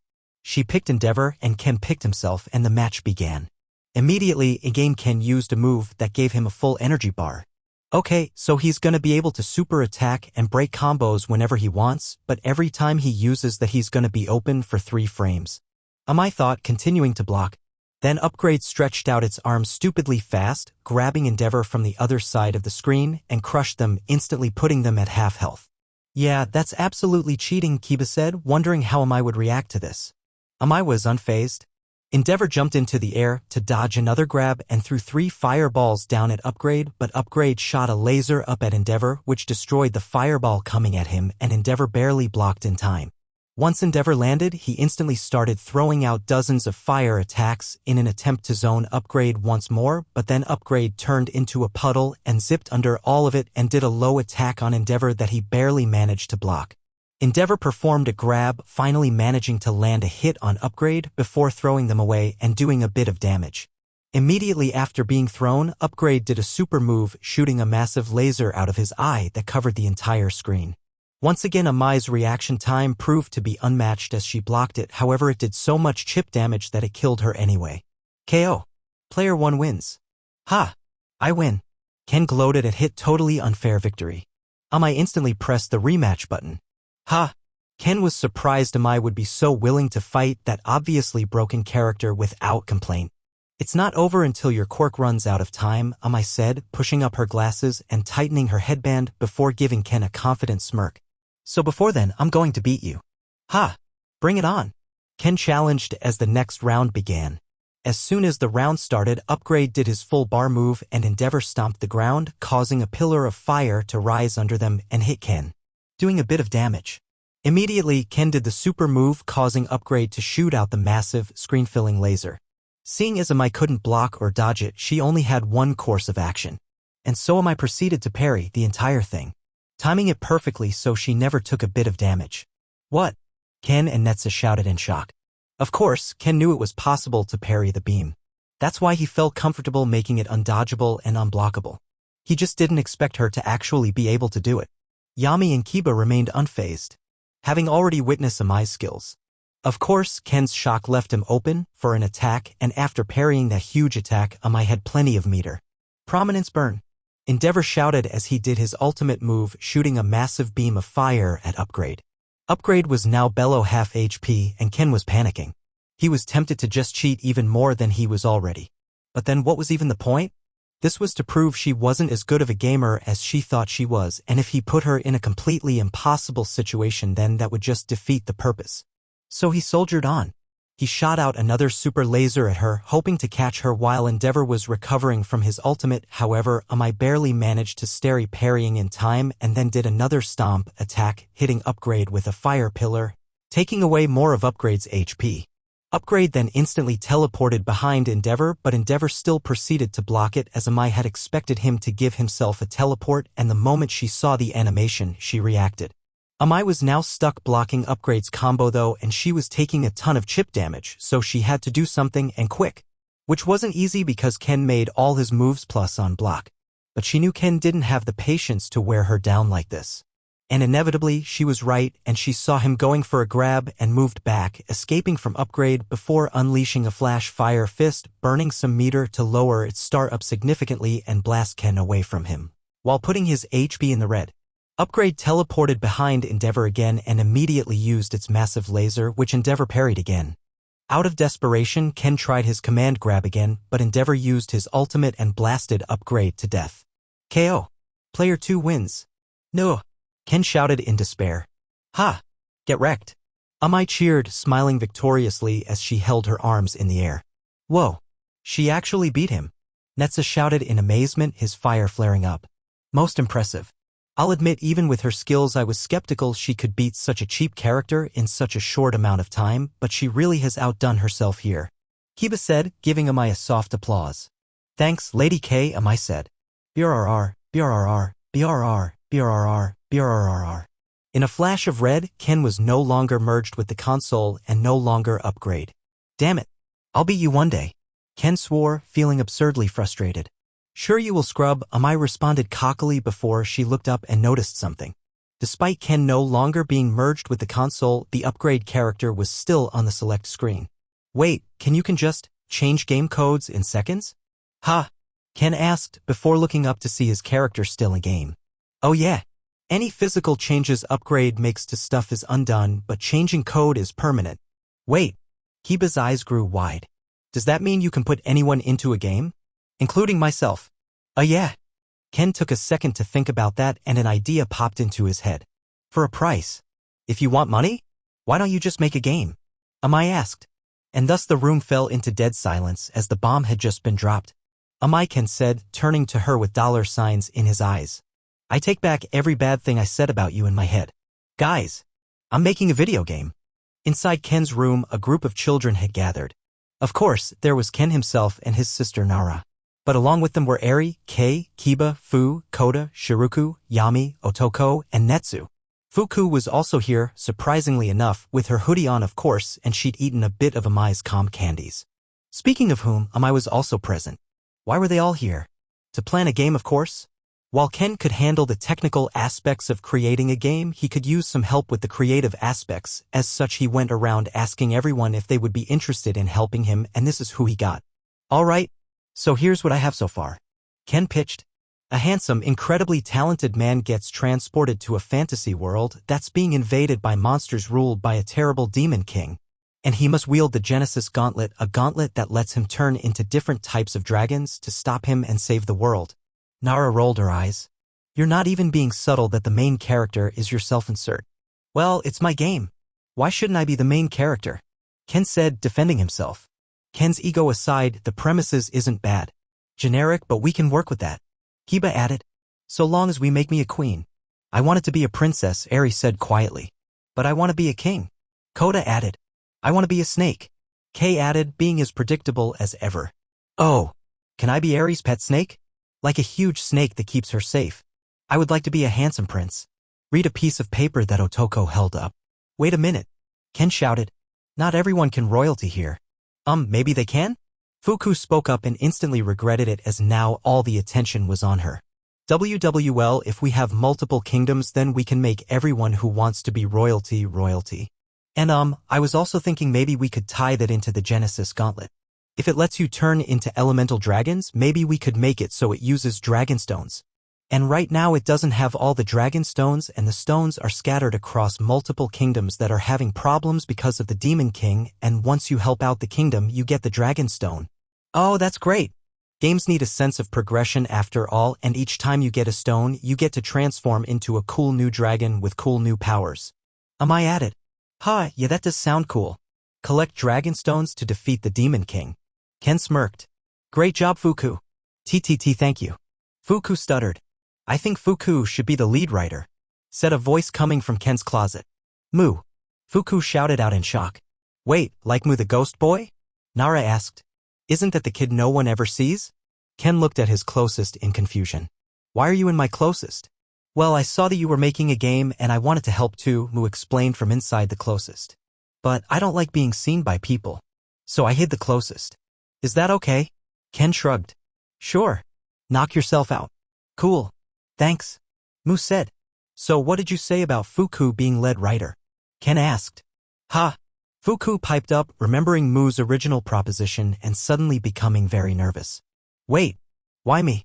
Because you like to write stories a lot, Moo explained. I think they're really good. Oh. Yeah, Fuku's really creative. She comes up with all sorts of ways she thinks people could kill her. Kei pointed out without a hint of self-awareness. She does do that.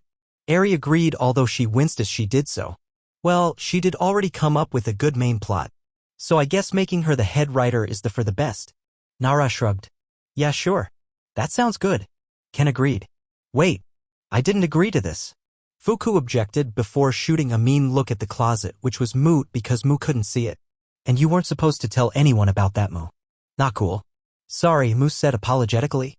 I just think your stories are really good and it's a shame more people can't read what you write. Fuku pouted under her hood. Don't say nice things like that when I'm mad at you. Come now, dear sister, this is your time to shine. Kiba urged her. Just imagine how you'll feel when you see all those people praising your writing. But what if they hate it? Fuku countered fearfully. I don't think I could take it if the internet started panning my writing. I don't think that'll happen, Fu said. You're an abused 8-year-old girl. Anyone who harshly criticizes your writing is not the kind of person whose opinion you should care about. What are you worried about? Netsa spoke up. So long as you put passion into what you do, people will recognize it. Just work super hard and you'll get tons of people praising you. That's surprisingly profound, Shiruka said, not expecting something like that from Netsu. I think you can do it, Fuku. Eri encouraged her, patting her on the back. Yeah, you can do it. Kei joined in on the back patting. I think it's the right choice. Fuku was still very unsure about this. Also, since you're getting a more important role, you'd be getting more of the money, Ken added. Fuku's eyes went wide under the hoodie. I guess I could do it. Koda laughed. Wow, all that encouraging from your family and the money is the thing that convinces you. That's not the reason. He just happened to say that after I made up my mind. Fuku lied, her face red with embarrassment. It's okay, sister, I know how enticing money is, Shiruka said, before looking at Ken. By the way, I'm getting a lot of cash because I'm the lead character designer, right? Sure, Ken answered. Fantastic, Shiruka said, smiling with delight. This is going to be fun. Okay, let's establish what everyone's characters are going to be, Fu said. One at a time. So we're not constantly speaking over each other. Kiba, you first. Okay. I want to be the vampire queen of a kingdom of eternal night. Kiba started excitedly. I'm a warrior queen who draws power from the blood moon. Fuku took out a notebook and started writing all this down so she wouldn't forget anything and make anyone angry. All right, Netsa, how about you? Fu asked. I want to be swordsman who wields a sword made of fire and wanders the land fighting for justice. Netsa said. You mean sword that's on fire or a sword made of fire? Fu asked. A sword made of fire. Netsa emphasized. All right, Shiruka, you're next, Fu said. I don't really want to be in the game or anything. I just want to make the character designs and get paid. Shiruka admitted. Wow, so shameless. Koda sniggered. Don't pretend like you're not here for some reason. Shiruka rolled her many eyes. That's not the only reason. I think it'd be cool to be in a video game, Koda argued. Okay then, what role do you want? Fu asked him. I want to be a demigod. Koda smirked. One that commands the waves themselves and takes vengeance on anyone who disrespects them. A demigod. Darn it, I should have thought of that. Kiba cursed her oversight. Wow, another big ego, what a surprise, Fu said, rolling his eyes. Anyway, what about Eri? K2, since I guess your stories are gonna be intertwined. I just wanted to be a princess. I didn't really think of anything else. Eri admitted sadly. Sorry. And I just wanted to be with Eri and be a snake, Kei added with a shrug. I think I can make that work. Fuku said, thinking out the story in her head. What if Eri is the princess of time that watches over the course of history with her guardian, the Greek snake K? And when the demon lord comes and threatens her world and when no one can wield the Genesis gauntlet, she summons someone from another world who can. Oh, that sounds so cool. Kay gasped, her eyes widening in amazement. Heck yeah, that's amazing. Ken smiled widely. Chosen hero picked by the princess of time. I like the sound of that. Great job, Fuku, I knew I was paying you for something. You haven't paid me yet, Fuku mumbled. Are you okay with Eri? Fu asked. Eri nodded and gave Fuku a thumbs up, making the hoodied girl blush. By the way, what role do you want, Fuku? Nara asked. Oh well. Fuku hesitated. It might sound a bit silly, but please don't judge me for it. You're fine. Just say it. Ken told her.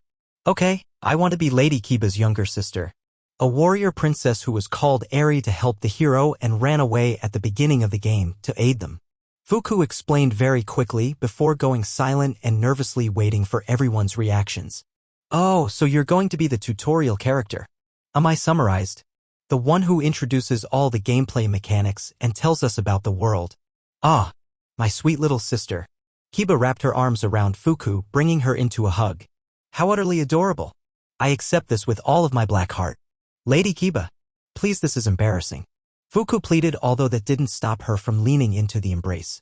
Come now, there's no shame in being hugged by your big sister. Kiba insisted. Isn't Fuku older than Kiba? I whispered to Yami. Yami shrugged. They don't care. All right, Otoko, you're next, Fu said. Otoko nodded and raised a sign that he'd been writing on, which read, I want to be a nice-looking prince that rules over plants and protects nature. All right. Yami? What about you? Fu asked. Not a game. Draw monsters. Yami explained. So you want to be the monster designer? That makes sense. Fu said. Yeah, you're pretty much a monster designer in real life. Netsa pointed out. What about you, Nara? Fu asked. Well, I don't want to do the same thing as Ken, so how about a witch? Nara decided. I always liked reading about magic systems in fiction, so being witch sounds good. I thought you were one already. Ken snickered, earning a glare from his sister. What about you, Fu? What did you want to be? Fu shrugged. I don't really care. I just came because I thought this would interesting to watch. Same, Mu said from the closet. Okay, so the last person is Amai, Shiruka said. Do you want to be in the game, Amai? Not really, I just wanted to talk about the gameplay, Amai said. By the way, what kind of gameplay is the game gonna have? Oh right, that. Ken said, his eyes going wide as he realized he forgot something very important. You wanted to make a game, but didn't even decide what kind of game it was going to be? Nara said, mocking him with a smug look on her face. Shut it or I'm cutting your character. Ken threatened. Well, if you haven't decided, then RPG is probably the best. It's not my favorite genre, but it's pretty simple and harder to mess up, Amai explained. It's also a good genre for long games, and this seems like it's gonna be one of those. Alright, sounds good. I like a good RPG, Ken said. And I can go all out on the super attacks. This game is gonna look so good it'll blow people's minds. That's good. Lots of people will just buy a game for its graphics, even if the game itself is total garbage. Amai said. Which it won't be if I have anything to say about it. So, Fuku is going to be a lead writer. Shiruku will be the character designer, Yami will be the monster designer, Amai will be the gameplay designer, and Ken will be the one actually making the game. Fu summarized. We still need someone to design the world itself. Cities and forest and stuff. And we'll need someone to market the game and let people know about it. I will be the one to spread the word of our game far and wide. Kiba proudly volunteered. I'll have my followers tell the entire world about it. And I'll ask Caretaker if he can help us make a trailer once enough of the game is done. Is it really okay to ask him to spend all that money? I looked up how much money is spent on advertising and it's ridiculous. Nara said, wincing slightly. We already had to ask him for money for the equipment to make the game, and he also has to spend money to, feed and houses us, as well as giving us everything we could ever want. Relax. Once this game sells, we'll give him all the money he spent and more. Ken told her, looking almost a bit offended at what she was saying. I'm not just gonna take from Izuku without giving back. What am I, a parasite? I can design the world.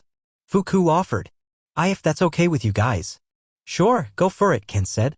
All right. Now that we have a game plan, this meeting is done. Fu said. You all know what you have to do, so get to it. Remember. Money. Yeah. Cheered Ken, Shiruku, and Fuku. You guys are kinda shameless. I giggled, finding this extremely amusing. I like it. As the meeting ended and everyone started to leave, I grabbed Yami's sleeve. Can we talk? In your room. After a quick trip to Yami's room, the two sat on Yami's bed and Amai began to speak. So, my school is having a sports festival soon, Amai explained, blushing slightly for some reason. Yami titled his head. Like UA? Huh? No. No. It's nowhere near as big as something like that. Amai smiled at the childish misunderstanding. It reminded her how innocent he was despite his appearance and how smart he actually was. Lots of schools have events like this, but UA's is one of a kind. But it's still pretty important for my school. And I really hate to lose. Even if it's not at video games. So, I would really appreciate it if you went and cheered me on. Amai turned away as she awaited her answer. There was a long pause before Yami gave his response. Don't be afraid to ask me things, Yami said. Ha!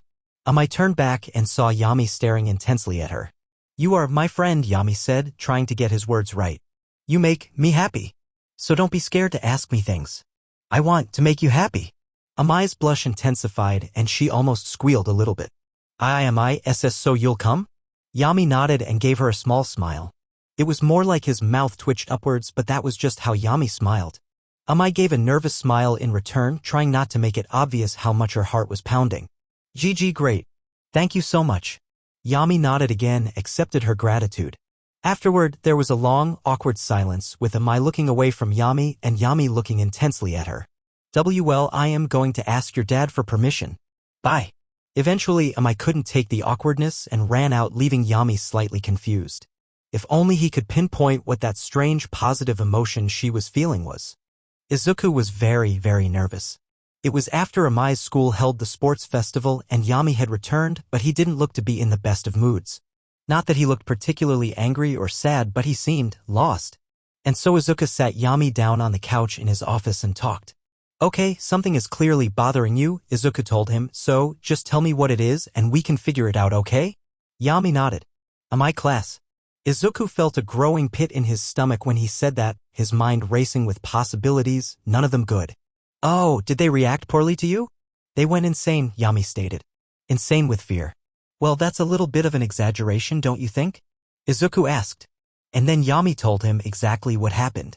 It was bright and early on the day at Anax's elementary school and all the students were outside in their gym clothes.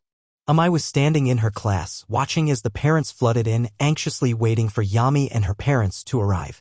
So Nagai, I heard you invited a boy to the festival to cheer you on, said one of the girls in her class with elephant ears. Looking very smug. Ha! Amai gasped, looking at her in shock. How did you know about that? I heard you while you were talking to the teachers about it. The girl said, pointing to her ears. Wait, Nagai has a boyfriend. Another girl gasped. No way really, gasped yet another girl. Wait, Yami's just a friend. Amai shouted, her face turning red. But her words fell on deaf ears. What's he look like? Is he cute? Is he super strong? The girls all swarmed her, absolutely dying for some juicy gossip topics. Wait, I told you it's not like that. Amai repeated. Amai. Amai's eyes widened and she saw her parents walking towards her, alongside Kirishima, who was sent by Izuku to watch over Yami. Her father is where Amai got most of her looks from, being a standard handsome, blonde man wearing a black suit. On the other hand, her mother was so drastically different that you'd likely never guess they were related. With green skin, big black bug-like eyes, long brown hair, and bug-like antennae coming out of her forehead. Mom. Dad. Amai gave a sigh of relief as they came closer, but quickly realized something. Wait, where's Yami? Oh, he's right behind me, Kirishima said, moving out of the way to reveal Yami to Amai and her class. Yami was currently wearing his Aegis cloak with the hood up, meaning all they could see was a boy in a black cloak with white bones on it that was emanating darkness and a pair of beady red, glowing eyes under a dark hood. And so that had about the reaction you would expect. Ah, aye. Most of the class, including all the girls around Amai, ran back in terror. It's the Grim Reaper. One of the boys shouted in fear. He's come for our souls, shouted another boy as he cowered against a wall. Nagai's dating death itself, yelled a girl. Wait, that's kind of cool, shouted a boy. Nagai, I'm sorry about that time I stole your pencil. Please don't let your boyfriend eat me, shouted a girl who looked like she was about to cry. Nagai, I'm sorry about the time I tripped you in class. I don't dislike you, I just got jealous because you're so pretty. Another girl apologized. Guys, he isn't deaf. Amai insisted, but everyone was too busy freaking out to notice. Everyone stop, said one taller girl, the class rep, getting everyone's attention. Running and screaming won't help us. Clearly, this is all Keiki's fault. What? Screamed an outraged girl with a goat head, presumably Keiki. Why is this my fault? Because you're the one who poured milk on her that one time. Now she's come back with her lover's death to claim her revenge. The class rep claimed. The only way to get out of here with our souls is to sacrifice her. Yeah, shouted all the other students, who immediately surrounded Keiki with dangerous looks in their eyes. She always makes fun of everyone in class, shouted another student. And she trips anyone going by her desk, shouted another. Let's get her. Wait. Stop. Keiki cried out desperately as she started to cry. The other students grabbed her and held her up. Sacrifice. Sacrifice. Sacrifice. The students carried Keiki towards Yami, intent on offering her up to save her own life. Enough. Amai's teacher came running in, seeing the massive commotion along with everyone else. What on earth are you doing? Let Keiki down this instant. But sensei, we offer her to Nagai's boyfriend, the Grim Reaper, or else he'll take our souls and turn them into jewels for Nagai, said one girl desperately. You, what? Amai's teacher had the most confused expression on her face before turning to see Yami. Oh, you've got to be kidding me. They see one scary-looking person while I'm not here and they instantly go to ritualistic sacrifice. The teacher gave Yami a pleading look. Young man, could you please take off your hood? It seems to be scaring them. Yami, still too mystified by this to say a word, nodded and removed his hood, revealing his face. Amai's teacher flinched and quickly realized that removing the hood may not help this situation. But she didn't realize just how bad things were going to get. Wait, I know him, shouted one girl. He's Yami Midoriya, the brother of Lady Kiba, and the creator of her Dark Army. When he was a baby, his parents were killed by wolves, but he used his powerful quirk to slay them. And then he lived in the wilds, killing animals to survive until the caretaker found him, and he's been building Lady Kiba's army ever since, said another girl who was also a fan of Kiba apparently. Lady Kiba once made an entire video where she ripped her own brother apart for hours and said she'd do the same to anyone who hurt one of her sisters, said a boy who was also a fan of Kiba. If he and Nagai are together, that would make Nagai Lady Kiba's sister-in-law. What? Amai was just stunned at how fast they were jumping to conclusions. Lady Kiba fought off pro-heroes, Yui students, and even her own brother, who was the size of a skyscraper and had 3 heads full of razor-sharp teeth, said the first girl in a panic. If she comes to take her revenge, she'll kill us all painfully. Quick! We need to sacrifice Keiki before it's too late, shouted the class rep before looking at a boy with a cube for a head. Hoken, do you have anything useful for sacrifices? Of course. Hoken opened a portal and took out a massive pointed stake, some firewood, some rope, a few matches, and some torches. Perfect. Tie her to the stake and burn her, the class rep demanded. What is wrong with you kids? The teacher shouted before using her quirk and extending her arms to grab the now crying Keiki away from the group. Are you okay, dear? Keiki sniffled before pushing herself away from her teacher and looking at her with tearful eyes. Sensei, thank you, but I need to do this. Her teacher, as well as everyone watching, was utterly flabbergasted as Keiki went back to her classmates and let them take her. For what reason? I've had a lot of time to think since they said I was offered as a sacrifice, Keiki said as her class tied her to the stake while listening intently. My class hated me so much they instantly chose me to sacrifice. And they did it because I've been such a mean person to all of them. They all grew to hate me. But I don't want to be hated. Back at my old school, I used to have lots of friends and then everyone turned against me when I got my quirk and started looking like this. After I transferred here, I didn't want to get close to anyone because I didn't want to feel betrayed again. So I treated everyone so badly so they wouldn't get close to me. But I didn't want to make everyone hate me. I want people to like me, but it's too late. Hopefully, if I sacrifice myself so everyone can live, they'll like me after I'm dead. Am I being pranked right now? Yami thought to himself as he tried to comprehend what the hell he was looking at. All the students were now giving the girl pitying looks, most of all the class rep who looking up at the tied-up girl with tears in her eyes. The class rep looked down, clenching her fist and gritting her teeth. To think I just thought you was a bully. I didn't even notice you were suffering this much. I should have done something. Darn it, I should have reached out to you somehow. No one deserves to be that lonely. I failed you as class rep, but maybe it's not too late. We can still dash. No. Keiki shook her head. Someone has died in order for everyone else to live, and I've already accepted my fate. Just please, promise you'll all remember me fondly. Is this some kind of play? Amai's father asked their teacher, looking at the now crying. If it is, I was not notified. Her teacher responded. We promise. The class rep said tearfully before giving a melancholy smile. And if it makes you feel any better, I think you're pretty cute. Keiki smiled as she cried even harder. Thank you. The students lit the torches and slowly approached the pyre. Are they actually gonna light her on fire? Kirishima said, finally coming out of his shock-induced paralysis. Light the. The class rep tried to give the command to burn her, but she couldn't bring herself to do it. I can't. I just started to understand her. How could I bring myself to burn her now? It's not fair. Keiki was about to say something when one of the Kiba fangirls spoke up. Wait. Stop, don't set the fire, said the fangirl. I just realized something. What if this was a test? All her classmates gave her concerned looks. Think about it. Why would she send him on the day of the sports festival? A day about overcoming challenges and improving yourself. The girl continued. It was a test. We're not supposed to sacrifice her, but the old version of her. The one that was being mean out of fear, so that way she could be reborn as a new, better version of herself. Right, Nagai? Sure. Yeah. Absolutely, you got it right. At this point, I still didn't know what was going on and didn't care. She'd just say the thing least likely to get someone burned alive. Of course. How could I have been so blind? Everything makes sense. The class rep said. Oh, does it now? The teacher pinched the bridge of her nose. So I can live? Keiki asked, sounding both relieved and saddened. But then no one will accept me. Don't be silly, of course we'll accept you. The class rep said as the students untied her. So long as you promise not to be mean anymore. I promise, but I'm not really good at being around people. Keiki admitted shyly. We'll figure it out together. The class rep said, giving Keiki a warm look that caused her to blush and look away. Did you mean what you said about me looking cute? Keiki asked sheepishly. She nearly had you burned at the stake not even 2 minutes ago. Why are you falling for her? I asked in her head. Absolutely. The class rep said, holding her hand before looking at the rest of the class. Everyone, we've overcome a great trial. Be proud of yourselves. Yeah. The class cheered. Now let's go get some celebratory ice cream. The class rep said as she and the class walked off.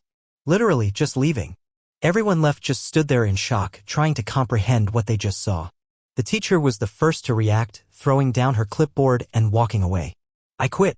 So you're saying that when you showed up, the kids there went so crazy with fear that they attempted to make a sacrifice to you and Kiba, learned some kind of lesson, and then left? Izuka summarized with a very perplexed expression. Yami nodded. Yes. Izuka stayed silent for a while, just looking at Yami, trying to gauge if this was a prank or joke of some kind, or a weird lie. Now while Yami wouldn't be the kind of person to do that, Izuka couldn't accept a story that absurd off the bat. After seeing that Yami seemed genuine, Izuka pulled out his phone to check the authenticity of the story. Hello, Mr. Nagai? Yes, I'm calling about the sports festival. Yami just told me an interesting story. Izuka said over the phone. Wait, that really happened? Including the sacrifice? Really? Okay then. I hope you have a good day then. Goodbye. Izuka set the phone down and turned back to Yami. Okay. So, give me a second. The two then sat in silence for a while as Izuka tried to figure out what to even say after that. After a lot of contemplation, Izuka finally spoke up. You didn't make those kids go insane, Yami. They were clearly in desperate need of mental help before they met you. They need therapy? Yami asked. Yes, Yami. Yes, they do really badly. Izuka told him. Don't take this as your fault, you didn't even say anything. Normal people won't see your face and try to offer the lives of their friends to you like some kind of ancient god. This was a very, very, very unlikely scenario. Okay. Yami nodded, accepting that this was just a weird, unexplainable thing that happened in life. It made more sense like that. How did I take this, by the way? Izuku asked. Had to work with different class.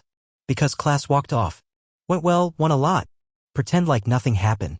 Yami explained. Well, that's good. Izuka breathed a sigh of relief. You must be hungry, why don't you go down to the kitchen and get some food? Yami enthusiastically nodded, very much in the mood for something tasty. As he got up to leave, Izuka said one last thing. Oh, and tell Kiba to come here. I need to ask her to tell her audience not to sacrifice people in her name. Izuka said. Todoroki sighed as he shoved another load in the washing machine. After the whole incident with Kiba, Todoroki had been reduced to laundry duty this whole time, which was a pretty small punishment considering what he did. But it was definitely still a punishment. He had to hand-wash Kei's visors for one, and that was the easiest part. Fu's, Kiba's, and sometimes Shiroku's had to be put in a special wash to get the blood off of them. And oftentimes, he would have to wash them repeatedly to get all the blood off them. Sometimes Yami would have grim goop on his clothes, and that stuff required its own special wash, which was equally as much of a pain to get off. Netsu's and Otoko's clothes also required a separate wash, as they were made of special fireproof material that required more care. Fuku's clothes actually required him to wear a protective mask, as there could still be trace bits of her toxin on her clothes. And of course, they required their own separate wash as well. And of course, just the sheer amount of clothes he had to collect, wash, dry, fold, and distribute was both somewhat tiring and painfully tedious. I can't believe UA has its students doing children's laundry instead of training. Shoto thought. Not like it would have done you any good anyway. Yonda said in his head. Shoto's eyes widened and he looked around and saw the mind-reading girl behind him, smiling, looking up at him with a polite smile and a pleasant expression. Hello, Shoto. Yonda greeted him. I don't recall giving you permission to use my first name. Todoroki said, looking away from the girl to try to avoid glaring. He'd been avoiding this girl during his entire stay here, for obvious reasons, and now she's cornered him. Oh, but Shoto, we know each other so well. Despite your best efforts. Yonda giggled, her serene smile devolving into a sinister grin. But you didn't try hard enough. Although I guess I can't blame you for being drugged. Wait. While I was under the effect of those candies. Todoroki's eyes widened as he recalled what Yonda was talking about. He'd also been giving a love candy while he was talking to his sister, which caused him to suddenly go home and express his appreciation for her. It was very awkward for him, but on the bright side, his sister seemed pretty touched. But during the part of the day when he had been at the facility while under the candy's influence, he'd completely let his guard down when it came to Yonda, both in avoiding her and shielding his more private thoughts from her.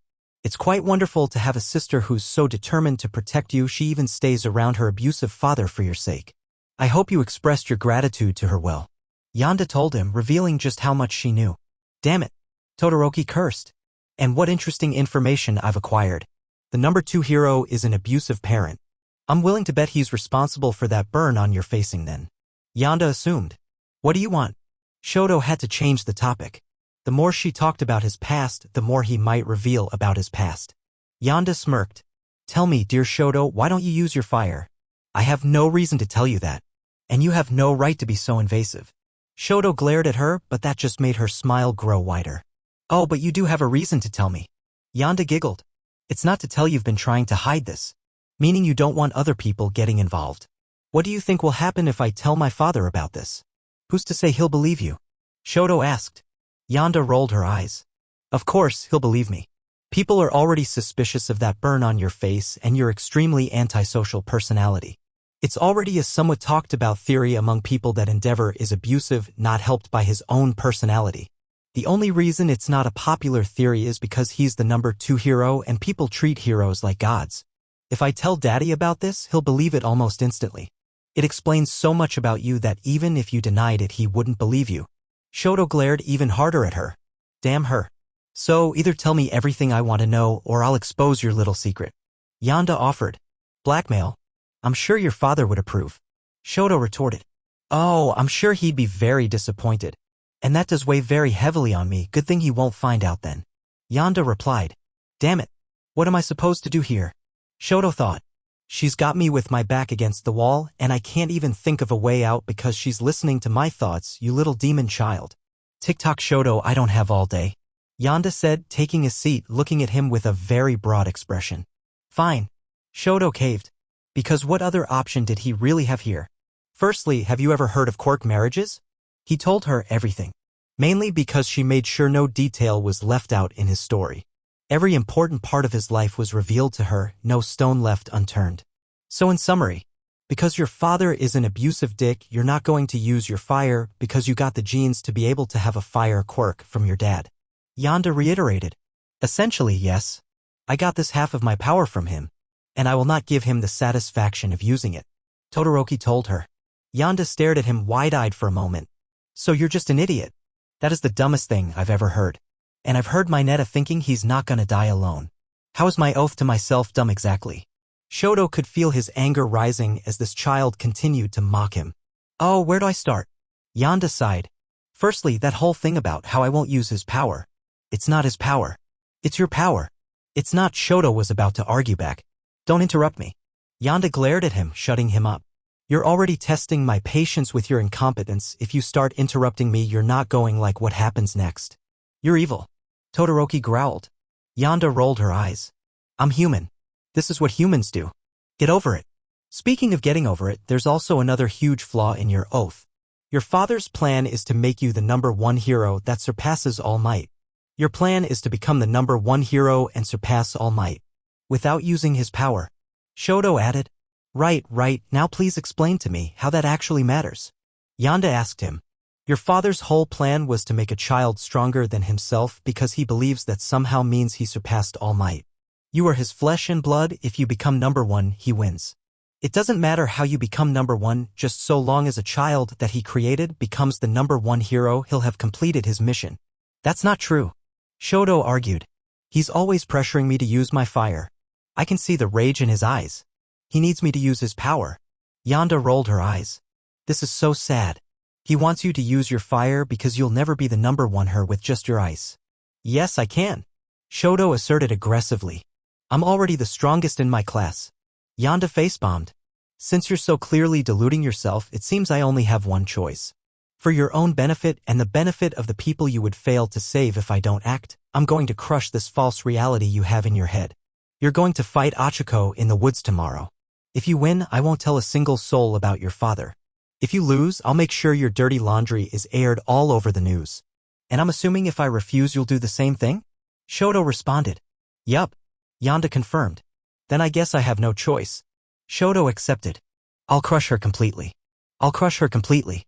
Yonda repeated in a mocking tone. There you go again with that unlikable personality. I have to ask though. Why Uraraka? Shoto asked her. She's strong, but if you wanted me to prove my strength, I could just fight Dark Shadow in the dark. That would be a much more difficult challenge. Yonda snickered. Let me tell you a secret. Achiko is not your normal UA student. Although I'm sure you've figured out that much. Even without the ability to read minds, you can tell something is up with her. Shoto nodded. I've figured as much. Her seeming to have multiple quirks. Her close relationship with All Might. Well, you see, that's because Achiko Uraraka is All Might's chosen pupil. Someone that he trained personally to become the next #1 hero. Yonda revealed.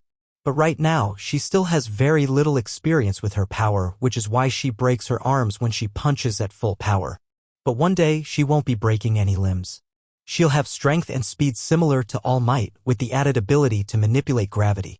Tokoyami is strong, but he can only get so much stronger in the future.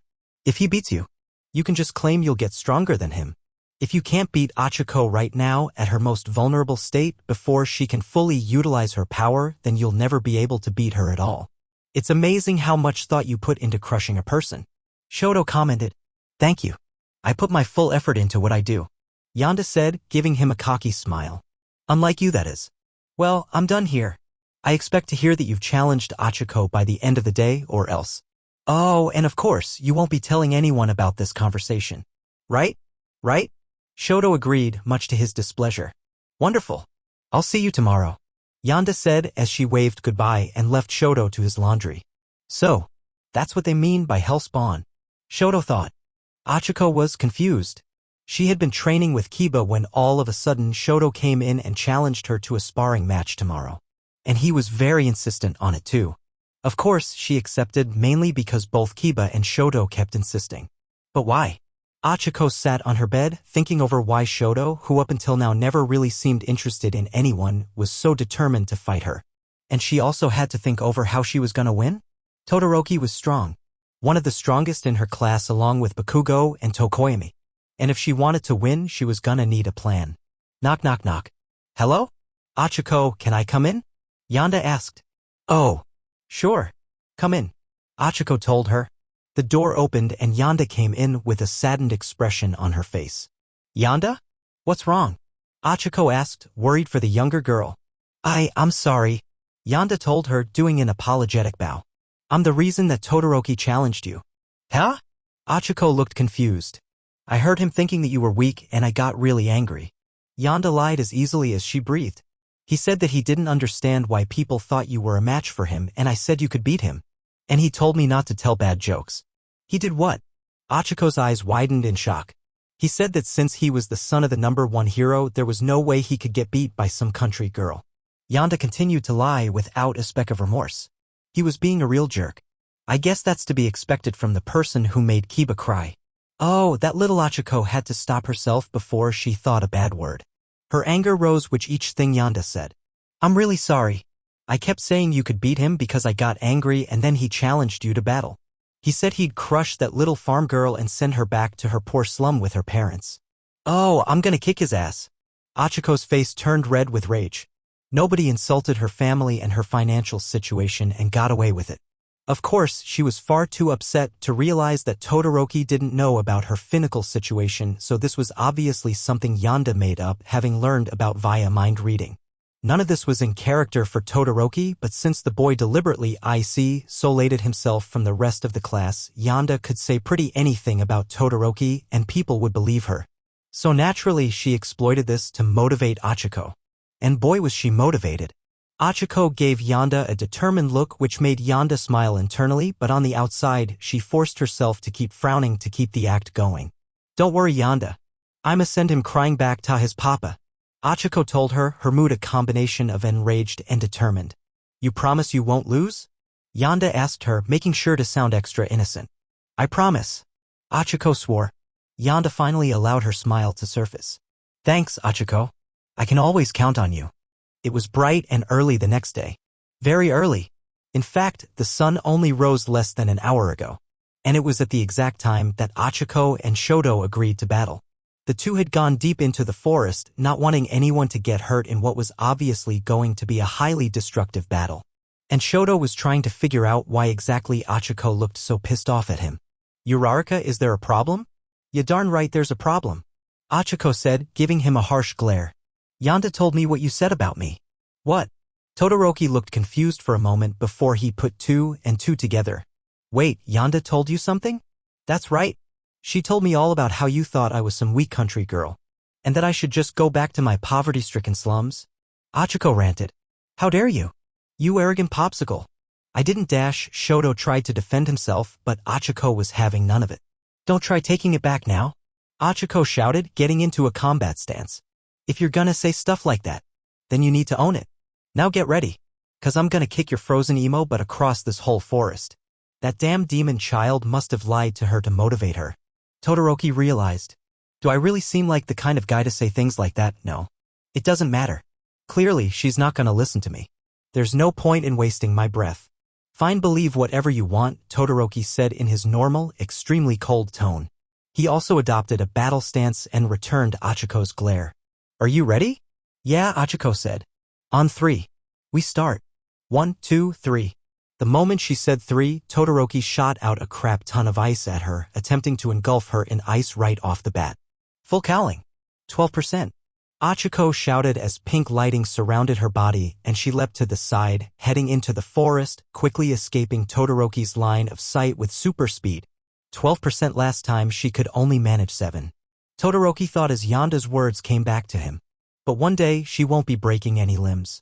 She'll have strength and speed similar to All Might, with the added ability to manipulate gravity.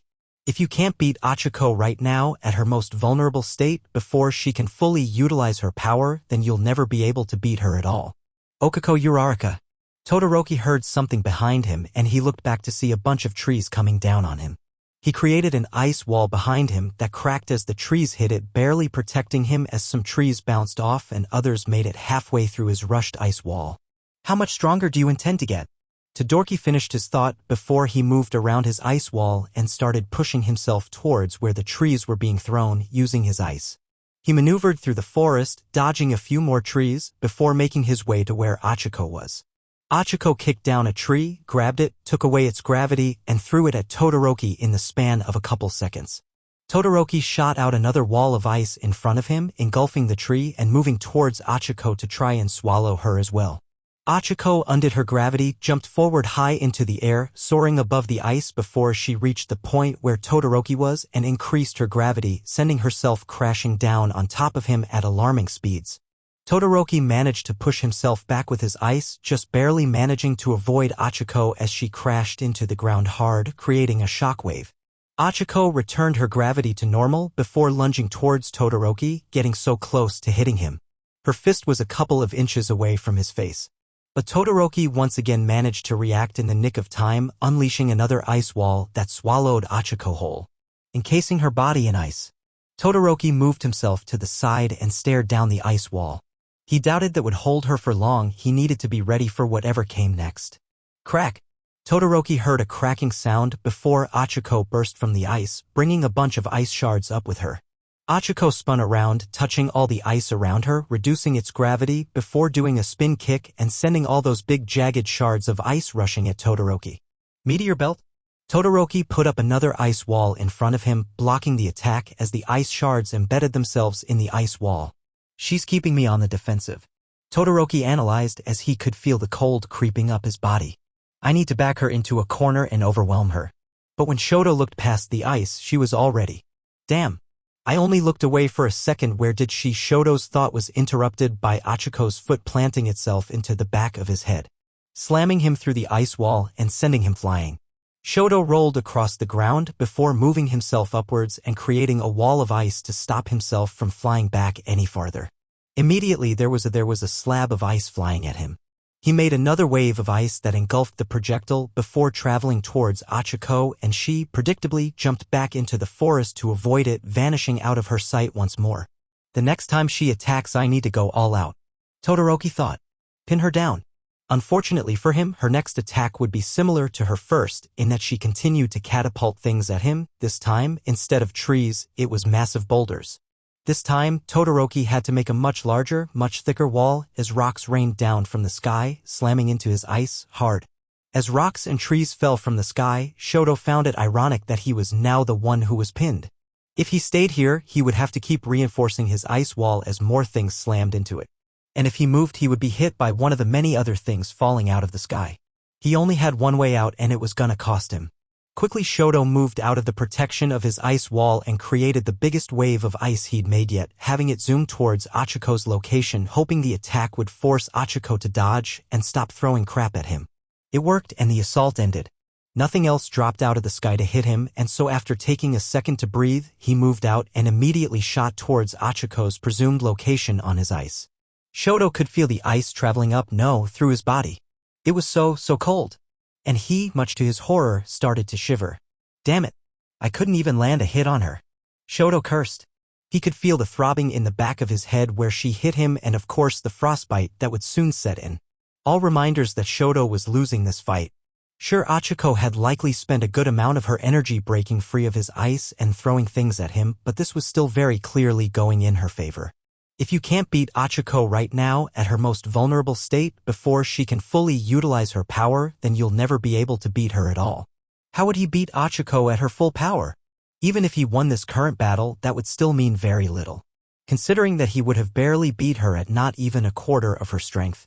This fight has shown him so far that if she were at 100% power, she would wipe the floor with him. Heck, even at half her power, she would wipe the floor with him. Of course, he could still improve. But could he really reach the same level as Achiko with just his ice? Shoto shook his head. No. I can beat her. I will beat her. I must beat.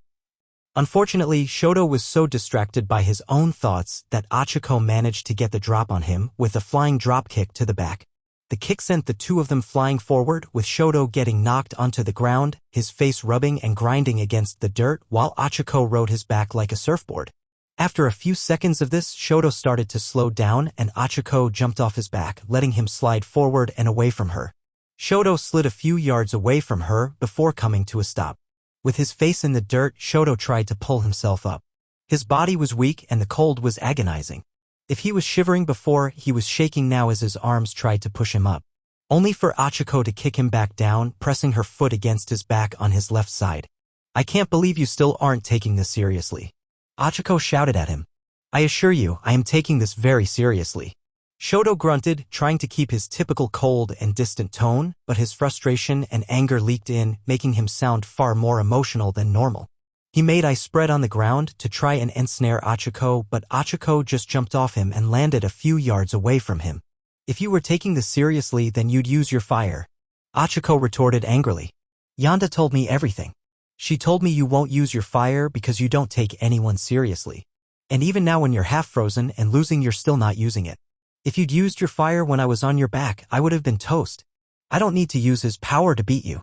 Todoroki growled, completely losing his composure as he pulled himself to his feet. I can win. With only my ice. Achiko glared at him venomously. We'll see about that. Full cowling. 18%. The air shifted as Achiko increased her power by 5%. The energy of one for all flowing through her veins. She grits her teeth as she felt the power taking its toll on her body. But she'd endure. If only to put an arrogant dick in his place. Shoto sends another wave of ice at her, but this one is much slower and smaller as Shoto was struggling to continue fighting. Achiko easily dodged it, running around the attack with greater speed than before and reaching Shoto before he could react. She got that much faster from only a 5% increase. Shoto thought before Achiko decked him in the face, sending him flying into the wall of ice he'd created earlier. You know what really pisses me off? Achiko said as she rushed forward and beat Shoto into the ice. Smash! Everyone in UA is training as hard as they can, giving it their all every day to try and be the best they can be. Smash. And you think you can be better than them but only giving it half your effort. Smash. How dare you insult my friends like that? Smash. Even Bakugo isn't that arrogant. Smash. Shoto finally tried to fight back, send out more ice in front of him that swallowed up Achiko, but she immediately broke out of it. And that was the final straw. I really just can't beat her. Shoto will finally crumble as Achiko's fist came hurtling towards his face. Smash. And then everything went dark.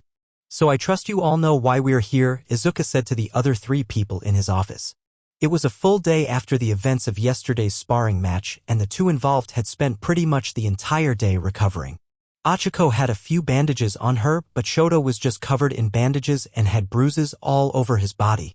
He was also wearing special body temperature regulating casts on the frostbitten part of his body. And of course, his head was mostly covered by bandages for all the blows to the head Achiko had given him. Shoto and Achiko were both sitting across from Izuku while Yanda was sitting in a chair next to his desk. Achiko looked very upset, pouting heavily while crossing her arms. Shoto, on the other hand, looked completely normal. Like he wasn't upset by the events of yesterday at all. At least that's what he looked like at first glance. If you looked closer, you'd see his eyes seemed a bit empty. Like he just wasn't there. And Yanda had a completely neutral expression. Although who knows what she was actually feeling. She tricked me. Achiko fumed, sounding more frustrated than angry. Yanda had revealed the truth to her by now, not wanting her to continue to believe those lies she'd told her past the point when it was necessary. I am really sorry about that part at least. Yanda told her honestly. I did hate having to lie to you like that, but I knew if I didn't you might not take the battle as seriously and they might lose. And I couldn't have that, it would completely destroy my plan. And what exactly was your plan? Achiko asked her, giving her some stink eye. Izuka sighed. Yanda, please tell them what you told me. Of course, father. Yanda said before beginning her explanation. It started when I learned something rather interesting about Todoroki. Something he didn't want other people to know. Now normally I wouldn't immediately use this blackmail material, but there was something that had been bothering me about him for the longest time. The fact that he refused to use the other half of his quirk. Not only did he refuse to teach my brother because of this, but he also is hampering himself in a very dangerous way. What if he was in a situation where he needed to use his fire? What if he got himself or someone else killed because of his refusal to go all out? So I exploited the information I gathered and used it to make him reveal the truth. Once I realized the reason for him not using his flames was utterly. Yanda. Izuka gave her a warning look. Come now, father, it is ridiculous. Yanda pouted. Yes, but don't tell him that. He's been through a lot. Izuka told her. And I think you've hurt him enough, don't you think? Yanda rolled her eyes but didn't protest. Anyway, when I found the reason he didn't use his flames was not good enough to outweigh the downsides, I tried reasoning with him but quickly found that that was a pointless endeavor. Todoroki is a very stubborn person, not helped by the things he's gone through. Achiko frowned and looked at Shoto. She wasn't stupid enough to ask what he went through. Clearly, he wanted to keep that secret, but still. She was now very curious and very concerned. Words alone would not help him. I need to shatter that false reality of his. That fantasy that he could become number 1 while only using half his power. And that's where you came in. Yanda continued. Really, you were the only safe option. I needed someone who could beat Todoroki while he was only using his ice, so that ruled out most of your class, but I also needed someone who had lots of easy-to-see potential, that way he couldn't fall back on the I'll just train to get stronger than them argument. So that ruled out Tokoyami. Lastly, I needed someone who wouldn't accidentally kill him, so that ruled out pretty much all my siblings. I needed your fist to save Todoroki from his own delusions. And it seems to have worked. Everyone looked at Todoroki. She's right. He admitted, his blank expression not changing in the slightest. I'd been clinging to that oath for so long, stubbornly refusing to acknowledge reality. But I can't deny it anymore. If I keep only using my ice, I'll never achieve my dream. Achiko cringed as she really regretted going all out on him. Seems like she did as much mental damage as she did physical damage. She'd never seen a man so defeated. But she also didn't disagree with the notion that he needed to have what delusions he was having broken. She wasn't lying when she said that the notion that Todoroki thought he could become number 1 while only using half his power angered her. Except now she was far less upset about it because she knew the reason for him not going all out wasn't arrogance, although there was still some element of that, but some deeply personal reason. Right? My hopes are that either he'll shape up and start using his fire, or he'll give up entirely. Yonda shrugged. Either way, it's an improvement on his current state. Far less likely to get himself or someone else killed. Izuka sighed and had to resist slamming his head on the desk. I'm very glad you're trying to help people, dear, but I am very upset that your method of helping people is manipulating them and breaking their spirits. A broken spirit can only be repaired and even made better. You know that better than anyone, father. Yonda reminded him. But you can't fix someone who's dead. Yes, you are correct.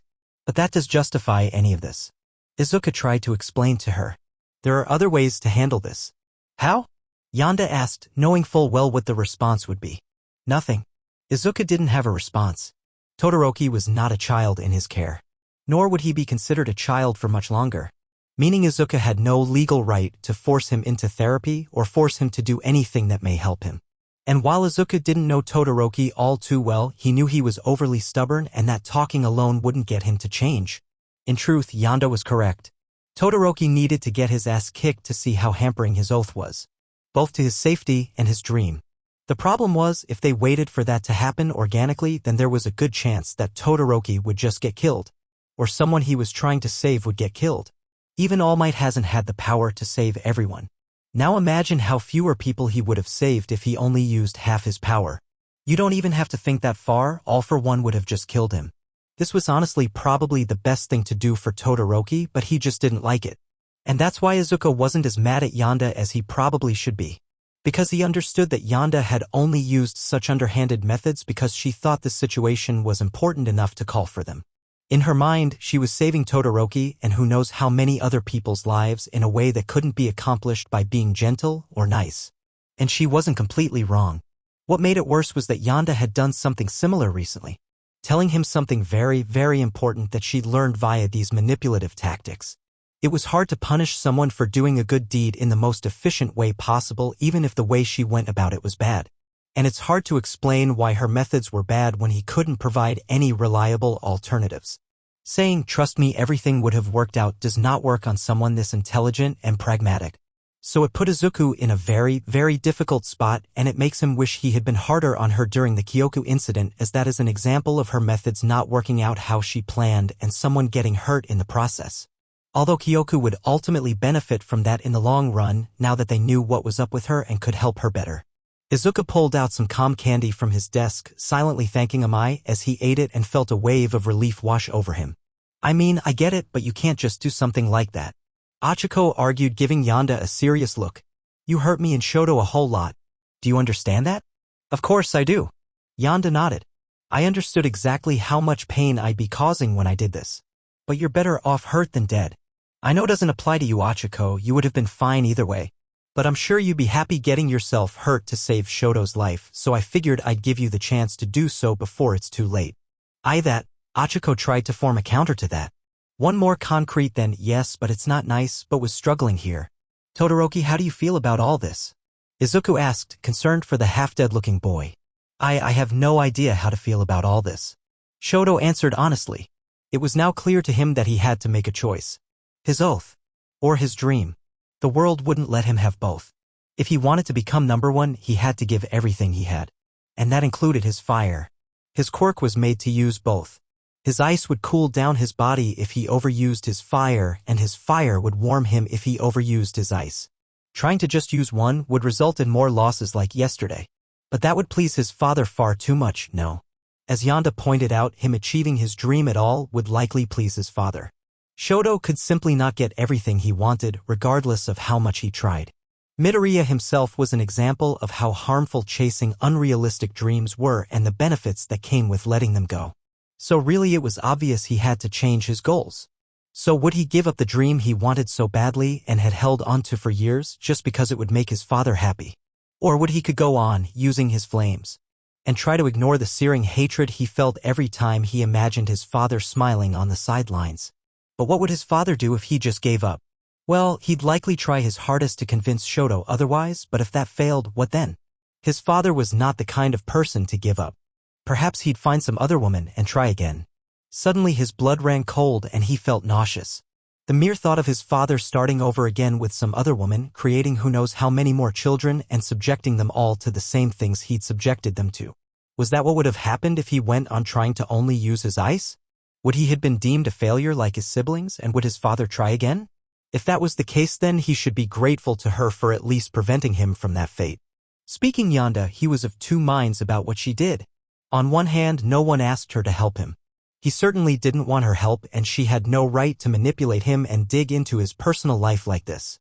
But on the other hand, she possibly just saved him from a horrible fate thanks to his own delusions, or at the very least saved him from looking like an idiot for the rest of his life. So there was that. He still didn't like her at all. She was a smug little brat who was smart enough to get whatever she wanted. Heck, her whole plan went off without a hitch. Even getting caught by Izuku and punished was part of her plan, and that infuriated him. But at the same time, it was hard to reasonably hate someone who looks out for your own well-being without benefiting from it at all. And Yonda actually stood to lose from trying to help him. She pissed off Achiko, made Izuku upset, and now she going to be punished, and she just accepted that for the sake of trying to help him. It was all just so very confusing. He'd have to take a long time to think about everything. All right, Todoroki, as an apology for what happened, I'm giving you time off and freeing you from laundry duty. Izuku told him. Achiko, I am terribly sorry you got caught up in my daughter's scheme. You can have some time off too. Yonda, you're grounded for half a week. No video games, internet, desert, or trips to the city. Isn't half a week a bit too lenient? Achiko asked. I'd say at least a full week considering what she did. I'm being a bit easy on her light of, well, let's just say she discovered something very, very important and may have saved all our lives, Izuku explained. What? Achiko's eyes widened in shock at the revelation Izuku just dropped. Even Shoto was surprised. I can't tell you what she found out. All I can say is, if she didn't find that out, your entire class would be in danger, Izuku said very seriously. It was that important. Well, I guess saving all our lives is grounds for reduced punishment, Achiko said, sounding very unsure of herself. I'm glad we agree. Izuku sighed. In all honesty, he was about as sure about this as Achiko was, but if save everyone's lives then you should probably get rewarded, and Yonda had refused any rewards that Izuku offered her. Of course, what Izuku didn't know is that the reason Yonda did that was because she already had this planned and refused the rewards, so Izuku have lingering feelings of gratitude when he was deciding her punishment now. I'll gladly take punishment for my actions. But I'm also very glad you can understand my intent. Yonda told them, standing up and giving them all a big smile and a curtsy. Achiko, could please take me to my room so I may begin my punishment? I believe father has things he wishes to discuss with Todoroki. Achiko looked at Izuku to confirm, and Izuku nodded. All right, let's go. And with that, Achiko took Yonda out of the room, leaving Izuku and Todoroki alone. After a few moments of silence, Todoroki spoke up. Can I have some of that clam candy? I think I'm gonna need it for this conversation. Sure. Izuku handed him one of his candy bars. As Shoto took a bite of the candy, he felt some of the weight come off his shoulders. It didn't make him completely calm, there was nothing that could do that right now. But it definitely helped. Maybe he should ask for more of these. So, I'm assuming you know where this is going, Izuku said, giving him a sad look. Of course, Shoto knew where this was going. After all, he lost the fight. Therefore, Yonda must have told Izuku about his father. Then again, he wouldn't have been surprised if Yonda would have told him even he won. You shouldn't get involved, Shoto told him. No one will believe you if you try to expose him. And you'll only end up hurting yourself. That may be the case for most people, but I have money, connections, and resources. I'm sure I can manage something. But Izuku gave him a pained look. I can't do anything right now. Shoto's eyes widened a bit, not expecting that response from someone like Izuku. I can't afford to antagonize the number 2 hero while some unforeseen powerful enemy is trying to kill me, Izuku explained, looking very upset at not being able to take care of the issue right now. Not to mention, I also have a dangerous situation going on involving America, and I have to finish establishing the facility in full working order so that way the whole thing doesn't collapse if something happens to me. If I take on something like this now, that would be extremely reckless and my family would suffer for it. But don't get me wrong, once I get all that sorted out, I will be going for Endeavor. I'm not going to allow someone to do all that and still be revered as a hero. Shoto looked at Izuku. He saw the ironclad resolve in his eyes. He wouldn't be deterred. Or at least Shoto had no idea how to deter him. Well, if you're going to interfere with my life, then I feel like I'm allowed to ask this, Shoto said. What did Yonda tell you that was so important? Izuku shook his head. You don't understand. This is on a need-to-know basis. I was told by Nizu himself not to tell anyone unless I absolutely have to. It's really that important? Shoto asked. Definitely, Izuka said, looking as serious as possible.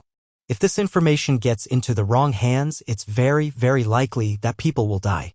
A few days ago, Aoyama was going back to his room after finishing up with the dishes. He opened the door and was shocked to find Yanda sitting down on a table in the center of his room with two chairs, one she was sitting in and one that was empty. On the table, there were some cheese and cookies that looked like they had candies inside them. "Hello, Aoyama?" Yanda greeted him cheerfully with a bright smile on her face. Hello, Madam Yanda." Aoyama greeted her nervously. During his stay here, he'd been very, very wary of this girl in particular for obvious reasons. He tried his best to avoid her, and when he was around her, he tried to make sure he didn't think of anything suspicious. What exactly are you doing in my room?" Aoyama asked, trying not to show how nervous he was or think anything sus. "It's rude to invade one's room like this." "My apologies, I just wanted to give you some cookies I made," Yanda said, raising a cookie up towards Aoyama before giving him a teary-eyed look. "You will eat them, won't you? I worked really hard to make them." "Oh, of course." Aoyama agreed, stepping into his room towards the table and taking one of the cookies. The moment he bit into the cookie, his fate was sealed. This is quite good," Aoyama thought, feeling his nervousness melt away and be replaced by a sense of serene joy. This was because the cookies were in fact filled with Amai's candies. Specifically, her calming and happiness candy, both of them at very high potency. You see, while Aoyama did his best to avoid suspension, that only made Yanda more determined to find out about him. And she picked up some snippets of information that she thought warranted a full investigation. "You should sit down and enjoy them. Have some tea as well," Yanda offered as she took out her phone and started playing some calming classical music. "We haven't gotten much chance to talk, have we?" "No, I suppose we have not," Aoyama said, taking a bite out of the cookie once more before taking his seat, completely forgetting why he was so worried before as the cookie completely disarmed him. "Well, then this would be a wonderful opportunity to get to know each other." Yanda gave him a sickeningly sweet smile as he fell right into her trap. And that's it for today. I hope you enjoyed. If you did, please like, subscribe, share the video, and support the original writer. See you in the next video.